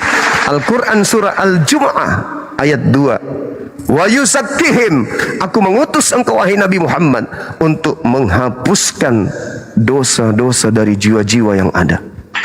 Dengan cara apa dia menghapuskan dosa? Misalnya nih, adik ini melakukan dosa tadi pagi, misalnya menyakiti hati orang, melukai hati ibu, atau ada sesuatu yang Adinda lakukan. Lalu Anda mendengarkan azan, Allahu Akbar, Allahu Akbar, Allahu Akbar, Allahu Akbar. Masuk di kuping. Apa yang Anda lakukan sebagai seorang muslim? Datang ke tempat ibadah, mencuci tangan. Ya Allah, hilangkan semua dosa-dosa yang dilakukan oleh tanganku. Membasuh muka, ya Allah, hilangkan semua dosa yang didengarkan kupingku, dilihat mataku, yang masuk ke mulutku, yang kuhirup. Tangannya yang dilakukan tanganku, kakinya yang melangkahkan kakiku ke tempat masjid. Hapuskan dosa-dosaku ya Rabb. Habis itu Anda salat. Allahu Akbar, duhai Dikau yang maha besar, lihat nih hambamu nih datang kepadamu sujud, memohon kepadamu, ampuni dosa-dosaku. Dosa terhapus. Pada saat zuhur, dosa Anda dari sholat subuh sampai zuhur terhapus. Zuhur sampai asar, asar terhapus lagi. Itu yang dimaksud Nabi Muhammad datang menghapuskan dosa. Wa yuzakkihim. Gitu sudah. Oke Bang Juma. Siap. Terima kasih buat penjelasannya yang suatu kerendahan hati Abang mau menjelaskan untuk saya yang notabene kita tidak saling kenal dan awam. Karena berhubung waktu saya tidak banyak ya Bang, mau berangkat kerja, apa yang Abang saranin, apa yang Abang jelaskan akan saya tampung dan akan saya mantapkan lebih lagi, bukan sekedar keputusan secara emosional ya, melainkan hati ya. Ya, Masya Allah. Dan karena pertimbangan ini tentu banyak konsekuensi yang akan saya hadapi, termasuk orang tua saya. Ya. Kedua, lingkungan kerjaan saya kan mayoritas juga Kristen ya. Ya. Terus dalam lingkungan tidak hanya di situ saja, tapi dalam lingkungan sosial saya juga kebanyakan mayoritas Kristen gitu kan. Ya. Mungkin saya akan coba cari masjid terdekat yang 3 kiloan lah dari jarak rumah saya. Setelah saya pulang nanti mungkin sempat mampir. Nggak apa-apa kan Bang, misalnya kan kalau kita datang gitu, soalnya saya sungkanan orangnya ya, ketemu sama Nggak apa-apa deh, nggak apa-apa. Ustadz. Silakan aja. Saya benar-benar nggak ngerti rukun Islam, sholat dan praktek-prakteknya segala macam gitu. Jadi benar-benar dari nol banget dibimbing. Iya. Sebelumnya memang pacar saya sudah rekomendasikan, coba lihat Bang Juma di TikTok, karena saya belum kepikiran juga Bang, belum ada apa namanya. Ini benar-benar tanpa direncana sih, hanya scroll tiba-tiba lihat Bang Juma live. Oh ini Bang Juma yang dikasih tahu itu. Abang live kapan lagi Bang? Kalau malam jam berapa Bang? Saya biasanya jam 8, jam 9 deh waktu Makassar. Oh waktu Makassar, Wita ya? Iya Wita. Iya timur ya. Oke, berarti tempat saya jam 7 kalau jam 8. Oh iya, siap. Oke, buat Bang Juma makasih buat semuanya. Sama-sama, saudara. Yang sudah komen juga, yang sudah kasih masukan, terima kasih buat semuanya. Bang, saya izin mundur diri ya, mau prepare kerja. Baik, saya boleh mengucap salam doakan. nggak Bang? Ya boleh, silakan. Ya, assalamualaikum warahmatullahi wabarakatuh bersamanya. Silakan dilanjutkan. Waalaikumsalam warahmatullahi wabarakatuh. Makasih. Cara turun gimana ya bang? Saya nggak ngerti. Saya turunkan dulu, saya turunkan. Nanti kalau ada waktu datang ke sini boleh bawa temannya. Oke. Ya, salam kenal dari saya. Ya baik, saya turunkan. Bismillah.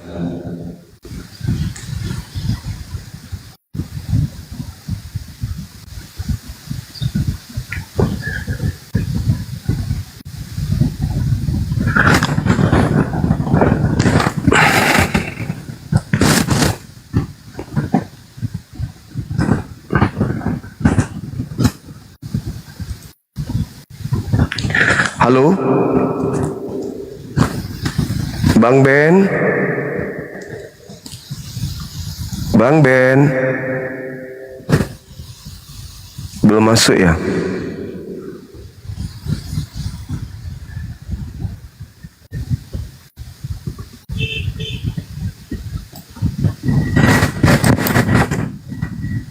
Bentar ya teman-teman. Ini Bang Ben dari malam. Dia punya ini.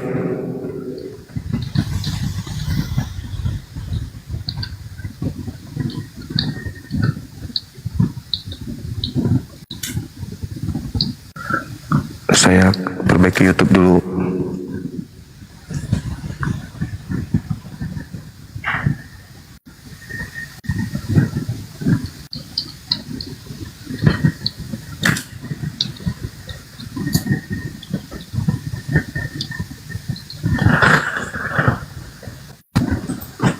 Oke, teman-teman, silakan yang mau naik lagi membahas tentang tema kita. Tadi Saudara Reza membuktikan bagaimana menjadi seorang Kristen yang baik. Kristen yang baik adalah Kristen yang menggunakan akal di dalam mendalami materi Bible. Bukan hanya sekedar percaya saja, meyakini saja. Halo, Saudara Ando. Ya, salam. Ya, salam. Senang ya bang bisa bertemu. Ya, Ya. Katolik ya? Enggak, Kristen Protestan bang. Protestan. Ya. Gimana, Saudara? Masuk ke rumah bang ini ya kan karena berkali-kali lihat postingan, lihat live, sangat berapi-api, sangat penuh semangat ya. Semoga sehat selalu ya bang. Ya, karena cinta. Iya bang. Karena cinta kepada kalian. Iya, sesama makhluk harus saling memperhatikan. Iya, betul. Masya Allah. Iya bang. Usia berapa, Saudara Ando? Aku usianya 23. Anak saya berarti. Oh, abang udah punya anak? Anak saya udah 20 tahun yang pertama. Oh, syukurlah puji Tuhan ya. Nah ya, puji Tuhan. Abang sehari-hari aktivitasnya ngapain aja? Ya gini, penginjilan. Oh, abang berarti konten kreator. Boleh dibilang gitu. Oh, baguslah. Ya, tadi aku dengarkan, aku udah berapa kali tuh mendengarkan tentang tema ini ya kan, begitu menarik untuk didiskusikan di antara kita. Betul. Ya, aku mau sebenarnya bertanya atau apa nggak terlalu suka sih. Aku lebih baik dipertanyakan daripada bertanya. Lebih baik ditanya gitu. Ya, kalau bisa kayak tadi seru sih itu yang apa Bang bicarakan sama room sebelah kan. Nah, itu enak kayaknya didiskusikan kembali. Ya. Boleh nggak buka kameranya? Biar Gelap biar sih itu, kita Bang. biar kita saling Jadi begini, kenal. Bang.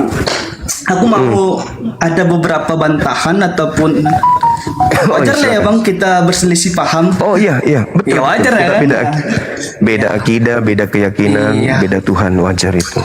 Jadi Silakan. tadi aku sebenarnya apa yang abang sampaikan dan abang jawab kepada teman tadi itu sudah benar. Nah, tetapi ada yang kurang. Dalam arti benar dalam penyampaiannya, tetapi maksudnya berbeda. Dalam arti Oke, begini. oke. Ya, Tadi aku membahas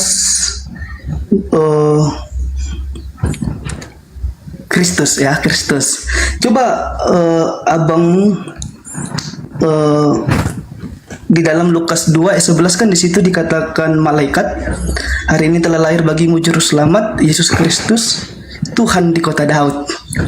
Nah, berarti Kristus yang hadir itu adalah Tuhan yang dinyatakan oleh malaikat. Seperti itu ya kan? Baru kita buka dalam Wahyu 22 ayat 16. Di sana Yesus mengatakan, "Akulah keturunan Daud yang yang menjadi bintang gemerlang, yang membawa kemenangan, yang Mesias yang dinubuatkan." Nah, berarti Yesus yang hadir sebagai Mesias dan juga dipertegaskan dalam Yohanes 4 ayat 21 sampai 26. Di sana ada perempuan yang mengatakan Mesias akan datang. Di ayat 26 dikatakan, "Akulah Mesias itu." Yang merujuk kepada Yesus. Baru tadi tentang pemahaman bagaimana menjadi Kristen yang baik. Di dalam Filipi 2 ayat 12 dikatakan, "Kerjakanlah keselamatanmu." Keselamatan itu memang benar di dalam Yesus, tetapi beriman saja, percaya kepada Yesus saja tidak cukup. Tapi harus menjalankan keselamatan. Dalam arti dalam Yakobus 2 ayat 28 dikatakan, iman tanpa perbuatan adalah mati. Percuma saja kita percaya kepada Yesus, menerima Yesus sebagai keselamatan, tetapi karakter kita bukan menunjukkan keselamatan itu. Dan dikatakan juga dalam Yohanes 14 ayat 15, "Jikalau kamu mengasihi aku, maka kamu harus menuruti segala perintahku." Jadi kalau kita percaya kepada Yesus harus ada tindakan. Jadi yang mau saya katakan seperti ini ya Bang, Yesus itu dalam iman kepercayaan kami dan telah dicatatkan dalam Bible kami, Dia adalah Tuhan, Dia adalah Juru Selamat, dan Dia adalah Mesias. Makanya kalau abang baca tentang kehadiran Yesus dalam teologi Kristen, Yesus itu bisa dicatat dalam historis. Itulah dia dibilang anak Yusuf, tukang kayu yang dari Nazaret. Dalam Matius kan ada silsilahnya, keturunan Daud. Dan dalam Yohanes dikatakan Yesus itu berasal dari sorga. Dan semalam kami kan merayakan hari kenaikan Yesus Kristus ke surga. Dan pada Yohanes 14 ayat pasal 14 itu dikatakan, "Aku akan pergi kepada Bapa di surga untuk menyediakan tempat bagimu, agar di mana aku berada kamu pun berada, dan aku akan memberikan Roh Kudus yang akan menyertai kamu agar kamu hidup sesuai dengan perintahku." Makanya kalau kita baca pasal 14 itu ataupun kitab Yohanes keseluruhan, di situ banyak menceritakan bahwasanya Yesus itu adalah makhluk surgawi. Makanya dalam Yohanes 1 ayat 1 kan di sana dikata firman telah menjadi manusia. Yang turun ke dunia ini. Jadi tolong ya Bang, coba abang bantah statement kami ini ya, karena kita diskusi ya kan Bang. Itulah pandangan sudut pandang kami terhadap iman kekristenan, memandang Yesus dalam iman kepercayaan ya. Terima kasih. ya baik. Saya ngambil yang ini aja ya, yang apa? Yang saya ingat ya, karena Anda kan panjang nih saudara. Yang pertama di dalam Lukas 2 nomor 11, hidup kekal pada hari ini telah lahir bagimu juru selamat Kristus, Tuhan di kota Daud. Ya. Sebelum saya jauh, saya ingin tahu Kristus itu apa Bang? Kristus itu orang yang diurapi. Bagus. Jadi Lukas 2 nomor 11, pada hari ini telah lahir bagimu juru selamat, orang yang diurapi Tuhan di kota Daud. Diskusi. Jadi yang lahir ini orang yang diurapi kan? Ya. Diurapi oleh siapa? Oleh Tuhan di surga. Oke, berarti yang lahir ini adalah manusia yang diurapi oleh Tuhan. Sekarang ada berapa Tuhan? 1, Oke, sebenarnya gini ya Bang, aku mau tegaskan di dalam cara kita dalam memandang kepercayaan orang lain, kita harus bisa tanamkan dalam pribadi kita. Apapun yang menjadi keyakinan orang lain harus kita hormati karena dia mempunyai data untuk mengungkapkannya. Dalam arti demikian, kami mengatakan Allah itu Tritunggal karena di Alkitab kami itu terdapat ada Bapa sebagai pencipta, Yesus Kristus sebagai juru selamat, Roh Kudus sebagai penghibur. Di dalam pekerjaan ini ketiga-tiganya berperan dan aktif. Makanya kami menganut monoteisme yang unik. Mungkin dalam pemahaman orang Abang monoteisme itu satu Tuhan, kepercayaan kepada satu Tuhan. Tetapi kami itu menganut tentang monoteisme yang unik. Yang mungkin dalam pemahaman kita di luar nalar. Memang Allah itu adalah Allah yang misterius, yang tidak bisa dipahami oleh manusia. Kalau Abang bisa mencerna tentang pemahaman Tuhan itu, berarti Allah yang kita sembah adalah Allah yang palsu.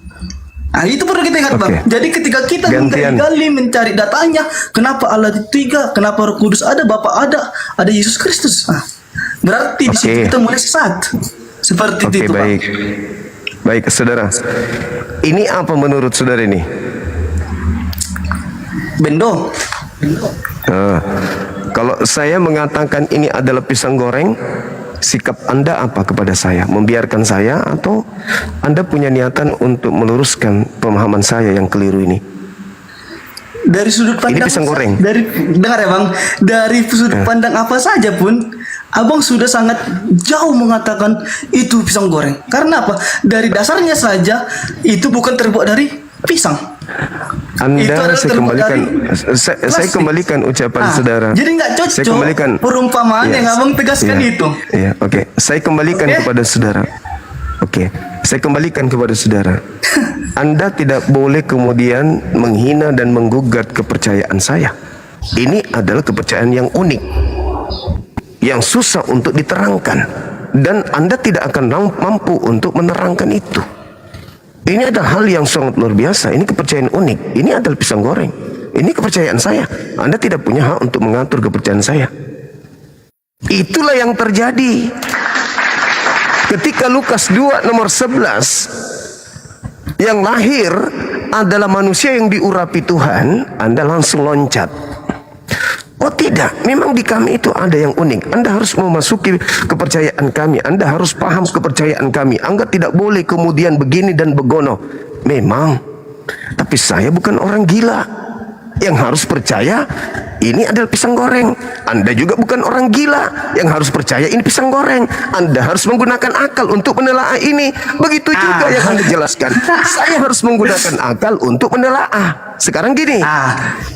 Tunggu. Sabar ya. Sabar, tahan. Yang dilahirkan manusia itu Tuhan pencipta langit dan bumi atau bukan? Kenapa? Yang dilahirkan Maria itu pencipta langit dan bumi atau bukan?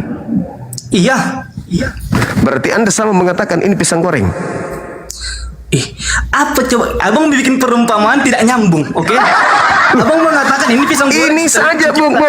Ini saja, Bung. Saudaraku. Ini saja nih, Bando.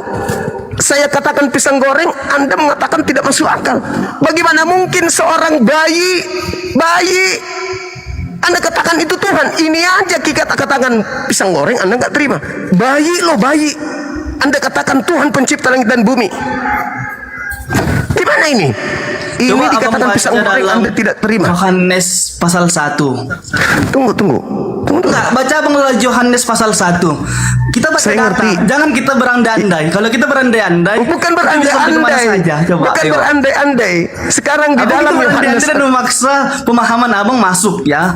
Kita pakai kita bahas kitab suci harus ketika saya mengatakan ini pisang goreng, saya memaksa Anda karena menurut Anda ini adalah bando. Ketika saya melihat bayi Yesus yang minum cucu, Anda mengatakan dia adalah pencipta. Akal sehat mana yang bisa terima itu? Ini saya katakan pisang goreng, Anda masuk akal. Bayi minum cucu, Anda katakan masuk akal. Lantas Anda mengatakan apa? Tidak bisa ditelaah oleh akal. Lalu buat apa akal ini? Sementara Yesus mengatakan, kasihilah Tuhanmu dengan akal. Bukan dengan iman, tapi dengan akal. Gimana ceritanya? Ini bando. Saya katakan ini pisang. Anda tidak terima. Bayi minum cucu. Anda katakan itu Tuhan. Hanya orang gila yang bisa percaya itu. Oke, aku bisa jawab bang. Silakan. Lukas 2 ayat 11, siapa yang mengatakan Yesus itu Tuhan? Di situ tidak dikatakan Tuhan, Bung. Anda sendiri yang Tuhan mengatakan. Juru Selamat, Kristus Tuhan Juru Selamat dunia. Enggak, aku katakan siapa Saya yang ulang. mengatakan itu? Enggak, jawablah dulu. Siapa Saya yang ulang mengatakan lagi. itu? Dengar. Malaikat. Nah, malaikat, enggak manusia kan?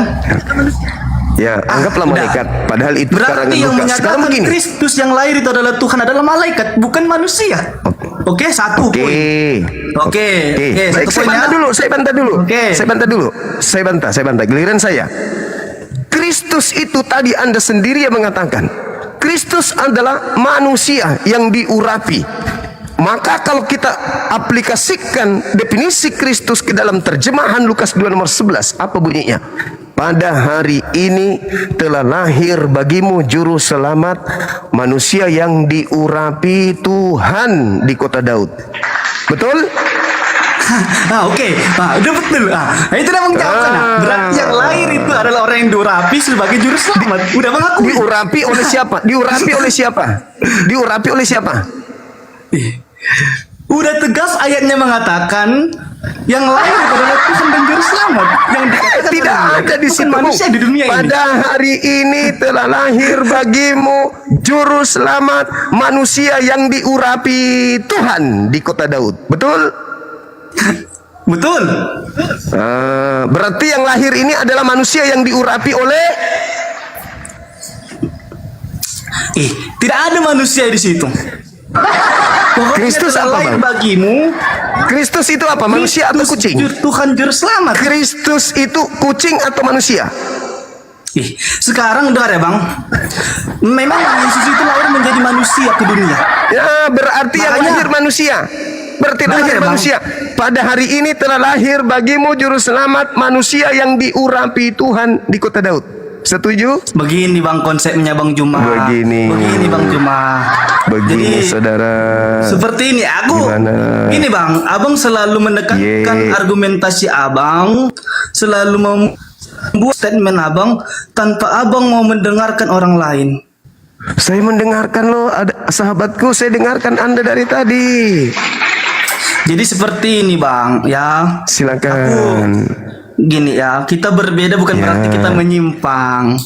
Oke. Menyimpang salah satu Karena- di antara kita menyimpang. Gak mungkin dua-duanya benar. Tidak. Kalau Satu- kita bilang ke sekarang orang lain begini. berbeda itu menyimpang. Sekarang begini, saudara. Itu tidak Yang melahirkan diurapi- toleransi, yang diurapi tidak ada kedamaian. manusia Yang diurapi ini manusia atau bukan?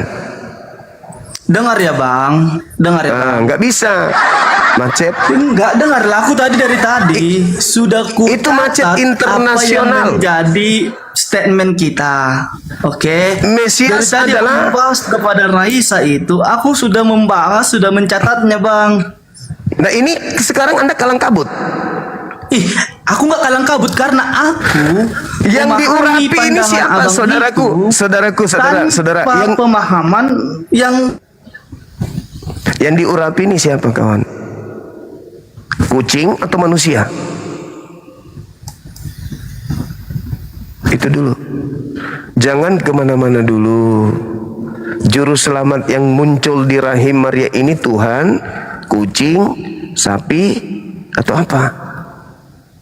Jangan membodohi diri, karena kalau Anda membodohi diri, Al-Quran makin benar. Fi qulubihim marad, fasadahumullahu marad.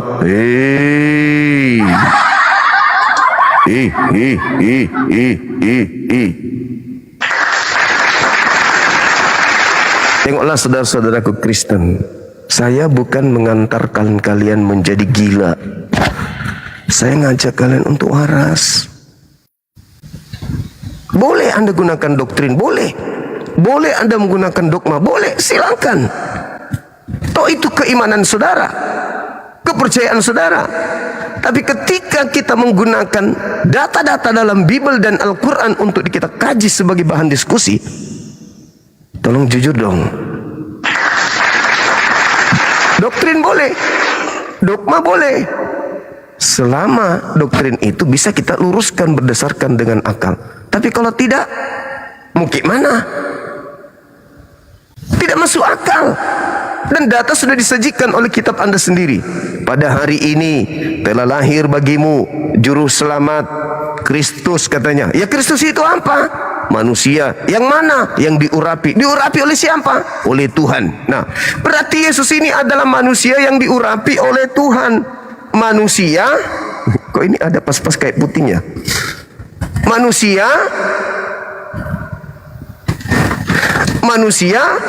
diurapi Tuhan. Manusia ini diurapi oleh ini. Ada berapa sekarang di sini? Ada 2. Yang mana yang Tuhan? Yang mengurapi, yang diurapi manusia. Berarti yang lahir juru selamatnya adalah manusia. Yang lahir manusia. Ini kok banyak kali yang minta ini, minta apa ini? Minta PKPK. Manusia. Mama.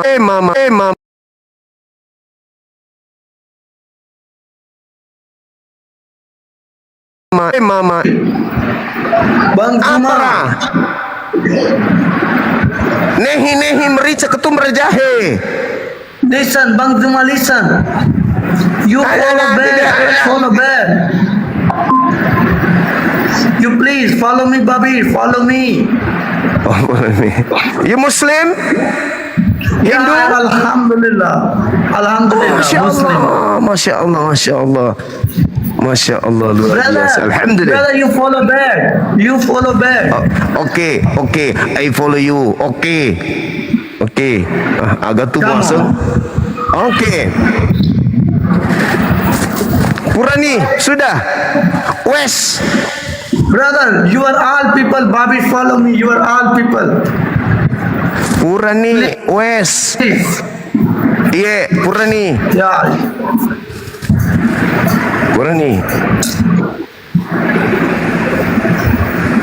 Terus di mana? Di India. Let's go. Oh, maafin. Dia koinnya cuma 3 ekor. Kita lagi kajian ini. Bisa bahasa Indonesia. Oh, where are you from? Indonesia. Oh, Indonesia. Very good, brother. Ya, nehi merica ketum Indonesia, berjahe. you Muslim? You are Muslim? Yes, Muslim Very good, kepemak. brother. Very good. Ketik no, lama kali. Brother, Babir. Ini sampai 5 kali dia minta permintaan, mengganggu kali. Kupikir tadi siapa gitu. Karena namanya aneh-aneh aja gitu kan ya. Biarin aja dulu, habiskan ini dulu baru kita turunkan lagi. Pusing juga sih. Brother, 1,000 people follow me, Bobby, and come my live. Oke. Sebentar, Yes. pepayanya masih mengkal. Indonesia is very powerful, is big love. Ya, betul. Indonesia memang tampan-tampan orangnya. Ya, Yang paling big love. tampan adalah Indonesia saya. is big love. Terima kasih Anda menyanjung saya. Masya Allah, luar biasa. One Udah ya? browse, my friend, one browse. Maksudnya apa ini? Mengganggu ini. Peridapan ini. Ini Konoha, ini cocoknya dengan Handi ini. Konoha. Bye, welcome Putri, welcome. Nanas, Saya dipanggil welcome. Putri, Bu. Lama kali waktu berlanjut. La la la la la la. Wih, La la la Mama, la la. Coba baca Quran, mengaji Quran. Okay. Alhamdulillahi Rabbil Alamin. Ar-Rahmanir Rahim. Maliki Yaumiddin. Iyyaka na'budu Wa iyyaka nasta'in. ihdinas siratal mustaqim Siratal ladzina an'amta 'alaihim غير المغضوب عليهم ولا الضالين waladdallin. Amin. Masya Allah. Ya, tapi sudahlah, masih ada 1 menit teman-teman. Amin. Amin. Amin. Orang lagi bahas dot tadi ini, Anda masuk. Kirain. Brother, you Yes. are Muslim people, all Muslim, Babi Bhai follow me. Yes, teman-teman Muslim, tolong di follow dia. Semua umat Islam yang ada di Indonesia, kata beliau, di follow dia ini. Nanti kalau sudah di follow, kalian akan dikirimkan minyak rambut yang terbuat dari getah pohon pisang. Ayo di follow.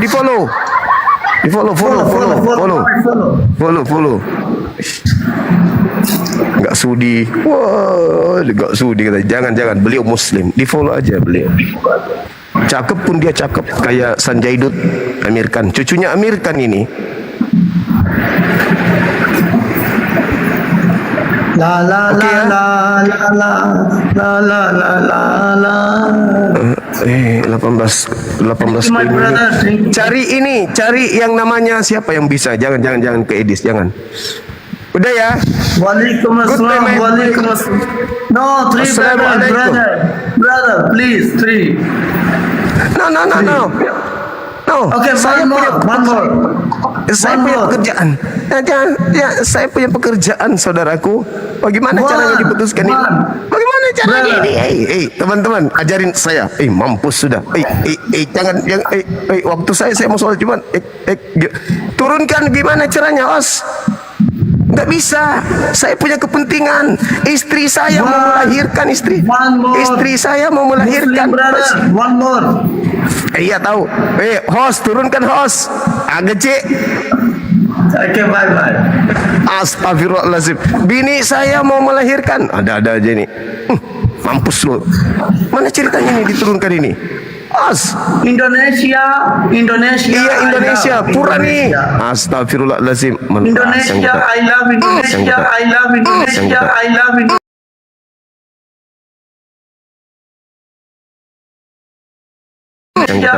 Indonesia. Karena dia melihat menyaksikan 2 orang sudah diskusi dengan Bang Suma, dia seorang tokoh, seorang guru. Oh, ini kayaknya bagus ini masuk ini untuk membela yang tadi. Karena sudah kabur yang satu. Taunya mau kayak Edis. Cari Pak Bom. Materi saya hilang gimana dong? Oke, saudara Oten, masih ada waktu saya kurang lebih 40 menit. Jangan lagi minta-minta kayak gitu. Ada lagi nih. Pahat, Mudassar, udah. Mudassar, Magal, udah. Bagal, udah pulang tidur sana. Jangan PK-PK dengan saya, Bang. Bukan jurusan saya itu. Sesaku, dia tak bangka aku mengatakannya. Orang lagi serius, lagi membahas sesuatu yang penting, malah diajak ke India.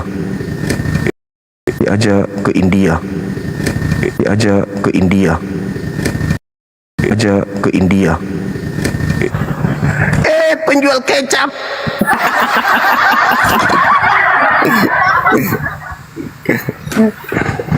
Udah lab aja Dinda. Jam berapa tadi malam tidur Dinda? Tadi malam saya cepat tidur. Mana orang sama kok, kita lagi live. Gimana sih sampai jam 1? Iya lupa. Jam 1 pula. Saya sampai jam 4 masih ngobrol-ngobrol. Bagaimana bisulnya? Masih bengkak? Bisul Cek. apa? Hah? Bisulnya masih bengkak? Bukan, Cek. tadi malam kita kan Cek. bahas Yesus disalib kan? Iya kan? Gimana? Masih ingat Iya. kan? Ya masih lah. Bisulmu dulu, bisul. Masih. Di mana ada bisulku? Nggak ada bisul. Loh, katanya Pak Bomong kau kena bisul di anus. Susah duduk. Siapa pula lah Pak Bom itu? Pak Bom itu asistennya Pilatus.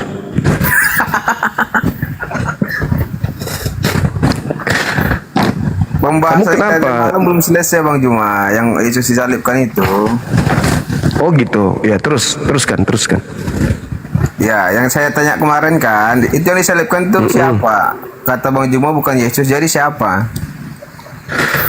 Orang yang dikutuk. Kok bisa bukan Yesus? Iya, Yesus dikutuk tidak? Hati-hati lu ngomong lu. Ya, Nah, tidak dikutuk Yesus.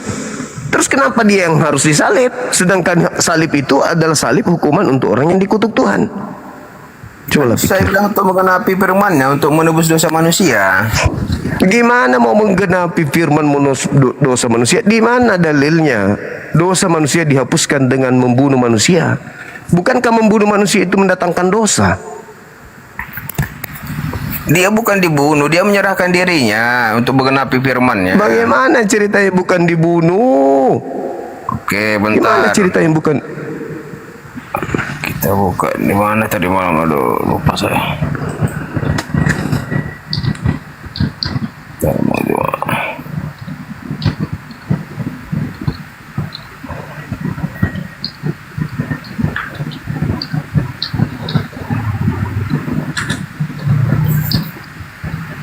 Dalam apa kemarin tuh?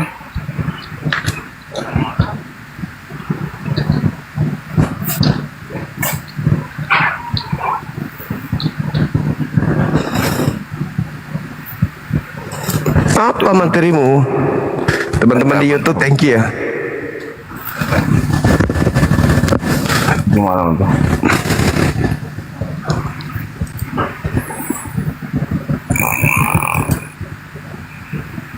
Dalam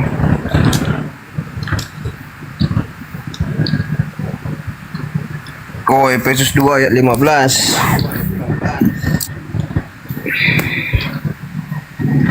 Apa? Coba dibaca. Bentar. Efesus. Efesus itu suratnya Paulus. Alamak. Ya, Jangan dibahas. melalui perkataan Jangan. Yesus. Justru Yesus yang mengatakan jangan percaya kepada Paulus. Alamak. Di mana dalilnya? Kok bisa pula Yesus tidak percaya Paulus? Yesus berpesan jangan percaya kepada Paulus. Matius 24 nomor 23 sampai 26. Bentar. Matius 24 nomor 23 26. 23. Pada waktu itu jika orang berkata kepada kamu, lihat Mesias ada di sini atau Mesias yang ada di sana, jangan kamu percaya. Itu Iya. Paulus itu bukan Mesias, Bang Juma. Itu dikatakan di ayat 23 ini, itu di akhir zaman bakal ada Mesias palsu. Mulai nakal kan, mulai nakal. Yesus berkata kepada muridnya agar jangan percaya kalau ada orang yang mengaku bertemu Mesias di gurun. Jangan Artinya- percaya Mesias palsu, itu artinya. Itu kan mulai ngaco. Jangan ke situ dulu. Nomor 23 dulu baca. Iya, diumpatkan tuh sebab Mesias palsu dan nabi palsu akan muncul. Nomor 23 dulu baca. Udah. Apa katanya? Pada waktu itu jika orang berkata kepada kamu, lihat Mesias ada di sini atau Mesias ada di sana, jangan kamu percaya. Jangan percaya. Ayat 24. Jangan percaya. Ya bentar. Ya. Sebab Mesias palsu dan nabi palsu akan muncul dan mereka akan mengadakan tanda-tanda yang dahsyat dan mujizat sehingga kiranya mungkin mereka menyesatkan orang-orang pilihan juga. Itu akan muncul di akhir zaman, Bang Juma. Mesias palsu itu akan muncul di akhir zaman. Itu artinya bukannya Allah itu, Yesus itu Mesias palsu, bukan dia. Aduh, anak ini. Umurmu berapa sih, bro? Umurku Umur tahun 87. Pantasan aja. Kok pantasan? Usia Coba sudah tebak. dewasa seperti itu kok masih kayak anak-anak. 87 berarti usiamu sudah 67 kan? Kok 67? Iya kan lahir 72. 87. Oh, 78. Ya sudahlah. Artinya ketika Anda membaca dalil dalam Matius 24 ini, jadi apabila ada orang berkata ada Mesias di sini, ada Mesias di sana, jangan kau percaya. Paulus datang mengaku bertemu dengan Mesias di padang gurun. Perintah Yesusnya apa? Percaya atau jangan percaya? Jangan percaya. Cuman di mana Jangan dikatakan percaya. Paulus? Di mana dikatakan Yesus tidak percaya Paulus? Kan Yesus mengatakan kepada kita, kalau ada orang mengaku bertemu dengan Mesias di gurun, jangan kamu percaya. Paulus mengaku tidak ketemu Yesus di gurun. Mesias palsu gitu loh. Jangan percaya. Iya, jangan percaya sebab yang datang kepada orang tersebut adalah Mesias palsu. Dari mana? Dari Bukan aku. Kalau aku, ya tadi 24-nya kamu ini gimana nih, usianya sudah 93 tapi Mesias belepotan. palsu itu bukan Paulus. Itu akan datang di akhir zaman. Memang bukan Paulus. Paulus itu nabi. Jadi kenapa Bang cuma bilang Yang- kalau Yesus tidak percaya dengan Paulus? Jangan percaya karena yang ditemui Paulus itu adalah Mesias palsu. Apabila ada orang mengaku bertemu Mesias di sini, jangan percaya kepada orang itu karena Mesias yang datang kepadanya itu palsu, bukan aku. Jadi Yesus menyampaikan itu kepada Paulus atau kepada murid-muridnya? Kepada murid-muridnya di Bukit Zaitun, baca nomor 3-nya, baca nomor 3. Jadi kok kepada Paulus gitu? Oke. Paulus datang kepada murid Yesus. Murid-murid Yesus, ya paman, aku bertemu dengan gurumu di gurun loh. Apa perintah Yesus kepada murid? Jangan kamu percaya. Oh gitu. Ya iya dong. Nah, itu kan bagus. Gak sia-sia umurnya sudah. Bang Juma nggak salah Jumat ini? Sedikit lagi kecelok, cerewet. Lucu kali. Jadi yang disalib itu menurut Juma siapa? Yesus atau siapa? Bukan Yesus, karena yang disalib itu orang terkutuk. Yesus terkutuk enggak? Iya, jadi siapa gitu loh. Orang yang terkutuk, pemakan suap, yang melakukan dosa yang sepadan dengan hukuman mati siapa? Yesus atau Maksud Yudas? saya, yang disalib digantikan itu siapa menurut ajaran Sekarang pertanyaan saya, yang berkhianat Yesus atau Yudas? Yudas. Yang makan suap Yesus atau Yudas? Yudas. Yang tidak menjalankan hukum Taurat dengan perbuatan Yudas atau Yesus? Yudas. Yang terkutuk Yesus atau Yudas? Yang terkutuk itu Mau nuduh Yesus, awas kau ya. Yesus itu bukan terkutuk, tapi untuk mengenapi Ya udah, firman kalau Tuhan. begitu yang terkutuk siapa? Yesus atau Yudas? Tidak ada dua di sini. Siapa yang terkutuk? Galatia 3. Oke, Galatia bentar. 3. Galatia Ulangan 21. Jangan ke Bentar. situ. Ulangan 21. Ulangan 21, 22, 23. Ulangan itu perjanjian lama, Dida. Cocok. Kan yang disalib itu, Perjanjian itu lama berdasar. sebelum Yesus datang. Tapi Paulus mengutip itu. Kalau Galatia 3 tadi oke. Galatia 3 berapa tadi? Galatia 3 nomor 13. Oke, bentar kita baca. Yang dikutuk siapa? Yang dikutuk Elohim siapa? Jujur, yang dikutuk. Bentar. Yang dikutuk Elohim siapa? Bentar saya baca dulu. Galatia 3 nomor 13. Kristus telah menuntut kita dari kutuk hukum Taurat dengan jalan menjadi kutuk karena kita. Sebab ada tulis terkutuklah orang yang ditumpah yang salib. Berarti Siapa yang dikutuk? Yesus datang, Yesus datang itu untuk disalibkan untuk menebus dosa manusia. Siapa yang dikutuk? Yesus atau Yudas? Awas, mulut. Ayat dan 13 itu, ayat 13. Coba perhatikan. Siapa yang dikutuk? Yesus Bentar, atau bentar. Yudas? Bentar, ini ayat 13 saya baca dulu. Kristus telah menebus kita dari kutuk hukum Taurat dengan jalan menjadi kutuk karena kita. Berarti Yesus datang ke dunia untuk menggenapi firman-Nya. Dia disalibkan karena dia bukan orang yang terkutuk. Tertulis di mana? Sebab ada tertulis di mana? Ya, Perjanjian ini lama atau perjanjian 13. baru? dia menebus dosa manusia, makanya disalibkan. Sebab ada tertulis terkutuklah dia yang digantung di atas tiang salib. Itu tertulis di mana? Manusia yang digantung ke salib, manusia Mulutmu itu cuma dia kan untuk menebus manusia. Jadi lembutkan dia mati hatimu, kawan. Lembutkan hatimu, lembutkan hatimu, lembutkan hatimu, lembutkan hatimu. Pakai akalmu. Dia mati itu untuk menyediakan tempat bagi kita di surga. Astagfirullahalazim, ya Allah ya Karim. Itu ajaran Kristus yang palsu. Kok palsu? Orang dia mengajarkan. Iya, makanya lolos dulu di situ. Jangan kau bawa dulu ajaran-ajaran yang kita sehingga jangan kau bawa ajaran-ajaran itu dulu.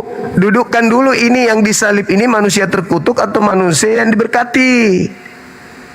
Udah jelas itu Yesus, saya bilang. Berarti Yesus orang dikutuk. Itu manusianya untuk mengenapi firman kita Galatia 3. Iya, berarti Yesus yang manusia ini adalah manusia yang dikutuk. Bukan. Dia bukan manusia terkutuk. Loh, di situ tertulis, sebab ada tertulis terkutuklah dia yang digantung. Siapa dia di situ? Manusia yang terkutuk. Siapa manusia? Siapa manusianya? Yang disalibkan itu terkutuk. Iya, siapa manusianya? Ya manusia, Yesus. Yesus. Berarti Yesus itu manusia. Tapi jadi Yesus itu manusia yang dikutuk. Bang Juma, dia manusia yang mulia, yang sempurna, yang tidak pernah bersalah. Berarti dia tidak terkutuk. Waduh, gimana ini? Tapi dia disalibkan untuk menebus manusia, gitu loh. Iya, itu menurutmu, itu menurut Kristen. Galatia 3 nomor 13. Tetapi menurut Tuhan, dengan kutuk. Menurut Tuhan, jadi dia menurut Tuhan hukum Taurat supaya dia disalibkan, gitu loh. Menurut Tuhan, yang dikutuk itu adalah pelaku dosa yang melakukan hukuman yang melakukan dosa yang sepadan dengan hukuman mati. Menurut Tuhan, menurut kamu yang disalib itu adalah orang suci yang untuk nebus dosa. Gimana? Mana yang harus saya percaya? Menurut Galatia 3 nomor 13, dia disalibkan itu kan sesuai dengan sebab ada tertulis. Sebab ada tertulis. Terkutuklah. Tertulis di mana? Tertulis di mana? Sebentar. Untuk mengenapi firman-Nya, dia akan mati di kayu salib. Sebelum dia lahir pun sudah dikatakan. Maka dia bilang, Kristus telah menebus kita dari kutuk dan karena hukum Taurat dengan menjadi kutuk karena kita. Jadi dengan menjadi kutuk. Bentar. Jadi dosa kita sudah diampuninya di kayu salib. Dan dia mati pun untuk menyediakan tempat bagi kita di surga. Nenekmu kiper, mana ada kayak gitu. Yang dikutuk ini adalah orang yang disalib. Dia digantung dengan jalan terkutuk. Sebab ada tertulis terkutuklah dia. Dia di sini Yesus. Berarti Yesus terkutuk. Oke, jadi siapa pengganti yang disalibkan gitu loh? Kalau bukan Yesus. Makanya muncul pertanyaan, yang dikutuk Yesus atau Yudas? Kalau menurut kami itu Yesus untuk menebus manusia. Jadi menurut kamu siapa? Ini penghinaan kepada Yesus. Bukan Yesus itu manusia suci. Menurut Alkitab kami yang disalibkan itu Yesus. Jadi siapa? Ulangan 27 nomor 25. Terkutuklah orang yang menerima suap. Lama Bang Juma, perjanjian lama itu Yesus sebelum datang Yesus. Terkutuklah dia yang makan suap. Siapa itu yang makan suap? Kan tadi udah dibilang Yudas. Yudas. Berarti yang terkutuk Yesus atau Yudas? Tidak ada dikatakan Yudas disalibkan. Kau barusan menyebut nama Yudas, tidak ada lagi. Betul-betul kau penyesat. Kau minum susu dulu, minum cucu. Tidak ada dikatakan Yudas disalibkan. Yang disalibkan itu Yesus. Yang terkutuk. Ulangan 27:25. Terkutuklah orang yang makan suap. Siapa yang makan suap? Yudas. Kau sebut nama. Betul. Dia kenapa terkutuk? Siapa yang terkutuk? Yudas atau Yesus? Kan Yudas, dibilang Yudas.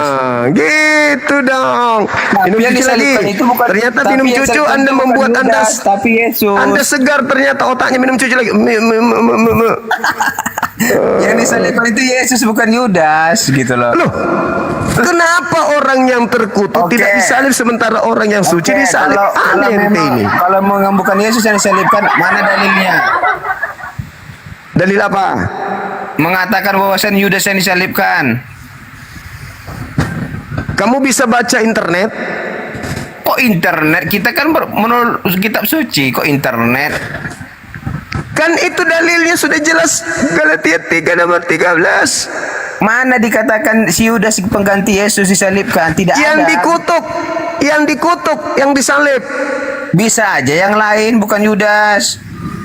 Tapi yang makan suap Yudas. Iya, tapi tidak dikatakan Yudas yang disalibkan. Gimana lah Dinda ini? Astagfirullahaladzim. Kan di situ nubuat. Oke, kalau memang betul Yudas pengganti Yesus disalibkan, mana dalilnya? Galatia 3 nomor 13. Tidak ada dikatakan Yudas di situ, tidak ada. Yang terkutuk. Terkutuklah.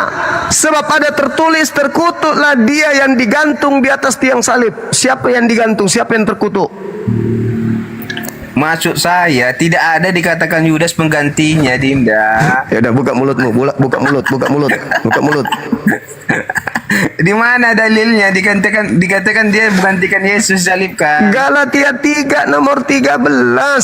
Kan udah saya baca, tidak ada namanya di situ Yudas. Iya, tidak ada namanya Yudas, tapi yang terkutuk antara Yesus dan Yudas itu siapa? Anda Oke, baca bilang Yudas. Saya baca sekali lagi ya. Iya. Galatia 3 nomor 13. Kristus telah menebus kita dari kutuk hukum Taurat dengan jalan menjadi kutuk karena kita. Di mana dikatakan situ? Sebab ada terus terkutuklah orang yang digantung pada kayu salib. Nah, Di sekarang mana pertanyaan dikatakan saya. situ Yudas? Tidak ada. Yang terkutuk ini siapa? Yesus atau Yudas?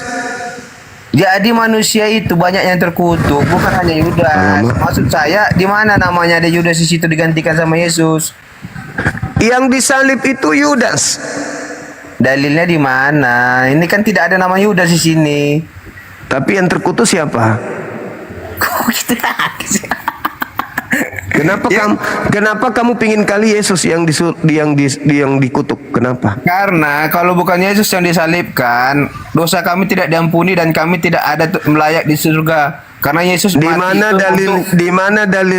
mana dalilnya di kitabnya Yahudi orang bisa menebus dosa pakai darah manusia? Itu di mana? Di mana? Di Indonesia. Menebus darah itu kan menggenapi.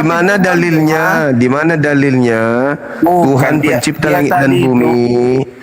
Di mana dalilnya pencipta langit dan bumi menghapuskan dosa dengan darah manusia? Galatia 3 nomor 13 tadi, Yesus telah menebus kita dari kutuk hukum Taurat dengan jalan menjadi kutuk karena kita.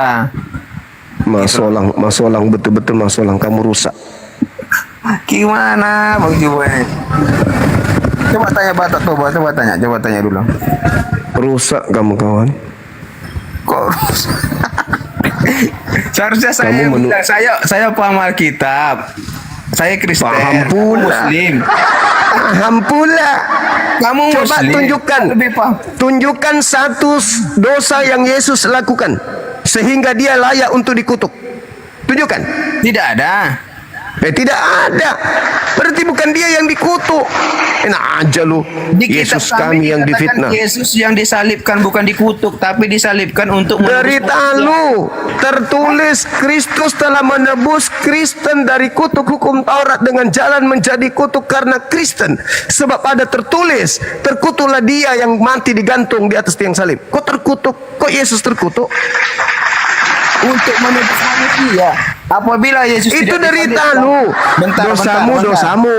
Bentar, kalau Dosamu, Yesus dosamu. tidak disalibkan, maka dosa manusia, seluruh dosa manusia tidak bisa diampuni. Dan Yesus Itu mati ajaran pun itu untuk ajaran menyediakan tempat pagan bagi yang kita di muncul surga, yang belakangan. percaya Saudara, kalau orang mau nebus dosa itu pakai hewan. Imamat 1 nomor 2, beritakanlah kepada seluruh orang Yahudi, apabila mereka hendak menebus dosa mereka, hendaklah mereka mempersembahkan kurban hewan ternak berupa domba, kambing, Itu sapi, zaman lembu. dulu Bang Juma, zaman dulu orang menghapus dosa itu dengan kurban. Kalau tidak ada. Sekarang siapa yang ngajarin kambing, ente? merpati. Hah? Oke, sekarang siapa yang ngajarin ente menebus dosa dengan membunuh manusia? Siapa? Setelah Yesus mati disalibkan. Astaga, udah kau semuanya. kacau. Makanya ada perjanjian baru. Kacau, diam. Kamu kacau, Oke, kamu kacau. coba tanya Bang Toba, coba tanya. Coba saudara Danau Toba, Batak Toba, ambil air. Siap. Jadi terima kasih ya Bang Zuma ya. Iya. Jadi sebenarnya kalau saya melihat live Bang Zuma ini sebenarnya tantangan berat ini bagi umat Kristen menurut saya. Kenapa? Karena dari segi tata bahasa apa yang disampaikan oleh Bang Zuma ya, itu sebenarnya secara tata bahasa itu nggak boleh bisa diterima logika secara tata bahasa. Tetapi kalau saya membaca Alkitab ini, saya sebenarnya ingin mengikuti selalu apa yang disampaikan suatu Bang Zuma itu adalah suatu kebenaran. Saya ingin selalu mengikuti itu. Tetapi pada akhirnya saya harus membaca dan mendalami Alkitab. Bahwa yang dimaksud Paulus di sini sebenarnya untuk menegaskan di Galatia 3 ayat yang 13 itu menegaskan bahwa harusnya kita yang berdosa inilah yang harusnya menerima kutukan itu karena kita berdosa. Karena kalau menurut orang Israel pada saat itu Yahudi, semua orang yang berdosa termasuk yang menghujat Allah itu pantas dihukum, bahkan disalibkan. Termasuk yang pada saat itu Herodes melepaskan, yang wajib disalibkan sebelum Yesus itu adalah Barabas pada saat itu. Jadi kalau saya baca Bangnya, di situ disebutkan Kristus telah menebus kita dari kutuk hukum Taurat. Kristus telah menebus kita dari kutuk hukum Taurat. Artinya dia menebus kita dari hukum Taurat itu. Dengan cara apa? Mengambil alih dia sebagai yang terkutuk, dan harusnya dia tidak terkutuk. Yang terkutuk di situ adalah kita. Tetapi Yesus datang. Paulus menegaskan, akulah supaya kalian percaya, akulah yang bisa membebaskan kalian dari kematian dan keterkutukan itu. Maka Yesus disalibkan. Memang benar secara hukum Yahudi, siapa yang disalib dicap sebagai orang yang terkutuk. Saudara, tolong bantu saya. Ketika orang Kristen melanggar Taurat, apakah orang Kristen dikutuk? Ya, terkutuk ya. Apakah Taurat itu untuk orang Kristen? Iya.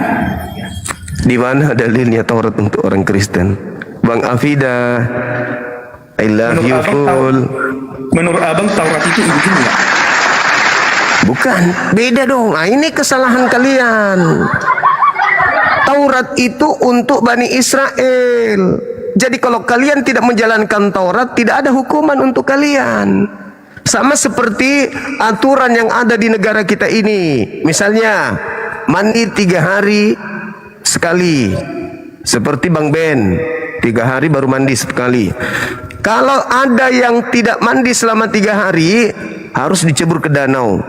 Itu aturan di Indonesia. Berlaku enggak itu untuk orang Malaysia? Ya tidak. Jadi kalau orang Malaysia setahun baru mandi, tidak kena hukum, karena itu hanya hukum orang Indonesia. Hukum Taurat itu hanya untuk orang Israel. Kenapa pula Kristus mati menebus Kristen dari hukum Taurat? Sejak kapan hukum Taurat itu untuk kalian? Tapi kan Yesus sudah mengatakan, Bang. Yesus sudah mengatakan. Sejak kapan? Apa itu? Yesus mengatakan, aku datang untuk menggenapi hukum Taurat. Berarti untuk menggenapi untuk pemilik Taurat. Nah, setelah digenapi kan berarti berlaku untuk semua orang yang percaya sama dia. Kok bisa? Kristus telah menebus kita. Kita di situ siapa? Bani Israel. Bukan bukan kalian. Kalian siapa? Lihat di dalam Ulangan 33 nomor 4. Hukum yang datang kepada Musa itu adalah milik hak kepunyaan Bani Yakub. Mazmur 147, hukum-hukumku yang datang kepada Yakub dan aturan-aturanku yang kuberikan kepada Israel tidak aku berlakukan kepada bangsa lain. Kenapa ente yang bukan Bani Yakub, bukan Bani Israel, ente yang merasa ditebas? Sibuk sendiri ente. Kenapa bisa demikian, saudara? Karena Paulus ingin mendogma kalian, mendoktrin kalian mengikuti Kristus yang datang kepadanya di padang gurun, yang bukan anak Maria. Kan Yesus mengatakan, apabila ada orang berkata bertemu dengan Kristus di gurun, Kristus dibilang, jangan kau percaya, itu bukan saya, itu Kristus palsu. Oke bang, tapi kan kalau dari segi Paulus, dari segi kitab Paulus mungkin abang memastikan bahwa itu adalah suatu seperti kebenaran yang abang sampaikan. Tapi mengenai penyaliban itu sendiri di kitab Matius, Yesus mengaku sama muridnya, anak manusia akan mati, disalibkan, kemudian akan bangkit. Dia sendiri ngaku loh. Yudas anak manusia atau bukan? Maksudnya kan anak manusia di situ kan Yesus. Kenapa bisa Anda mengatakan Yesus? Anak manusia Yudas juga. Coba Anda baca di dalam Matius 12 nomor 48 sampai 40. 38 40. Apa kata Yesus? Nah, di situ saya bilang tadi, kalau dari segi bahasa yang abang ikrarkan, sebenarnya itu dari segi bahasa iya, tapi kalau mengenai saya membaca Alkitab, bukan bahasa seperti itu yang dimasukkan. Contoh di kitab Matius disebutkan ketika disebut anak manusia memiliki kuasa untuk mengampuni manusia, mengampuni dosa.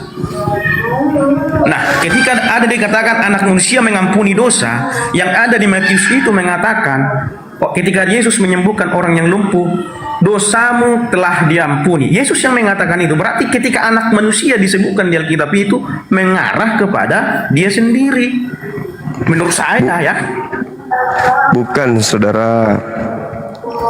Di dalam pengakuan-pengakuan yang menyembuhkan orang lumpuh itu dengan mengatakan bangunlah, dosamu sudah diampuni. Nah, orang Farisi di sana ingin melempari Yesus karena menurut orang Farisi hanya Allah lah yang berhak mengampuni dosa.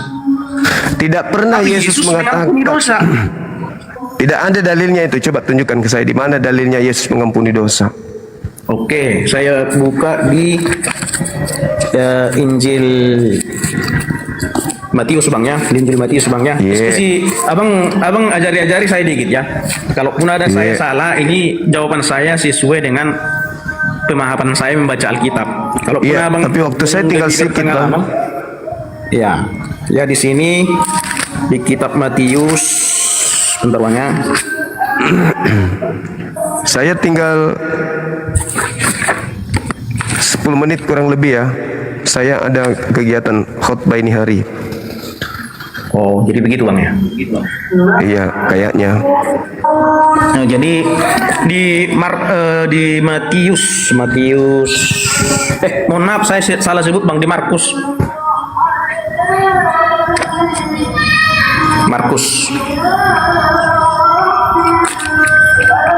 Di Markus 2 ayat 5 bang. Iya, coba Anda baca. Bentar ya, Markus 2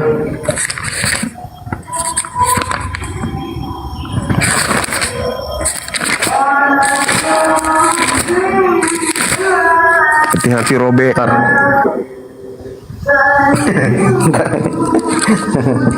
Terang ya.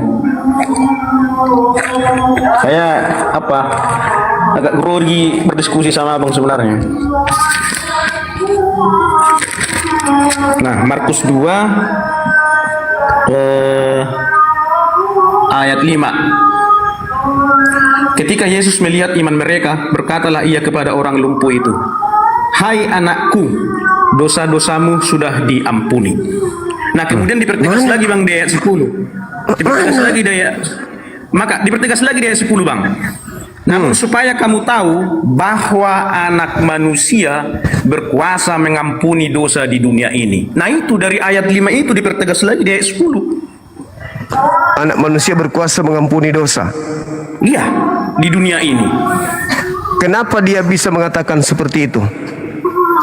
Karena menurut orang Farisi, ya, kalau menurut orang Farisi di ayat 7, disebutkan di situ Markus 2 ayat 7, mengapa orang ini perkataan orang Farisi, mengapa orang ini berkata begitu? Ia menghujat Allah. Siapa yang dapat mengampuni dosa selain Allah sendiri? Itu pernyataan orang Farisi. Ya, terus? Nah, maka orang Farisi mengklaim dia di situ dia menyamakan dirinya dengan Allah menurut orang Farisi, karena dia mengatakan, hai anakku, dosamu sudah diampuni. Kemudian dipertegas lagi sama orang Farisi, engkau harus tahu anak manusia berkuasa mengampuni dosa di dunia ini. Nah itu Bang yang menurut Saudara, ya, siap. mau ndak saya ajarkan satu rahasia, tapi jangan bilang-bilang sama pendeta. Siap. Kita aja berdua yang tahu. Oke. Nah, kamu nggak dianggap, wah. Bawa dah Bang Jumat sholat Jumatan. Iya. Ini terakhir di Markus 2 nomor 5 itu, di situ dikatakan tetapi supaya kamu tahu bahwa di dunia ini anak manusia berkuasa apa? Dalam bahasa Yunaninya berkuasa apa? Dalam bahasa Yunaninya apa? Epiemi. Oh salah. Epiemi dalam original teks aslinya di situ epiemi itu artinya meninggalkan dosa. Ini lagi-lagi terjemahan Indonesia Anda ini, lembaga Bible Anda nipu Anda. Epiemi yang dikatakan di sana epiemi hamartia. Hamartia itu dosa atau pelanggaran. Di situ dikatakan epiemi hamartia. Anak manusia berkuasa meninggalkan dosa. Itu rahasia, tapi jangan bilang sama pendeta. Kamu habis ini buka di Markus 2 nomor 5, periksa original teksnya, kamu runut original teksnya yang manuskrip tertua itu, ternyata yang tertulis itu epiemi hamartia. Epiemi artinya meninggalkan, hamartia dosa, meninggalkan dosa, bukan menghapus dosa. Saya kira cukup untuk sementara. Biar Anda penasaran, nanti Anda cari, ambil di mana saja yang bisa Anda temukan original teksnya. Anda lihat di dalam original teks di situ epiemi hamartia artinya meninggalkan dosa, bukan menghapus dosa. Tapi lembaga Bible Anda mencoba untuk menjadikan Yesus itu Tuhan bagi Anda. Sangat disayangkan. Saya pamit dulu. Saya harus ibadah, saudara-saudara. Habis ini kita lanjut lagi. Boleh ya? Nah, saudaraku Batak Toba dan juga Bang Ben, mohon maaf kita harus selesai di sini. Nanti kita lanjut lagi. Temukan saya di komal-komal Muslim yang lain atau di komal Kristen ketika saya naik. Saya akan hadir di sana. Kita akan membahas ini lagi. Ya, saudaraku ya. Saya pamit dulu. Oke, terima kasih saudara Batak Toba dan juga Bang Ben. Saya mohon izin turunkan saudara dulu ya. Yuk. Terima kasih. Selamat siang. Ya. Siang.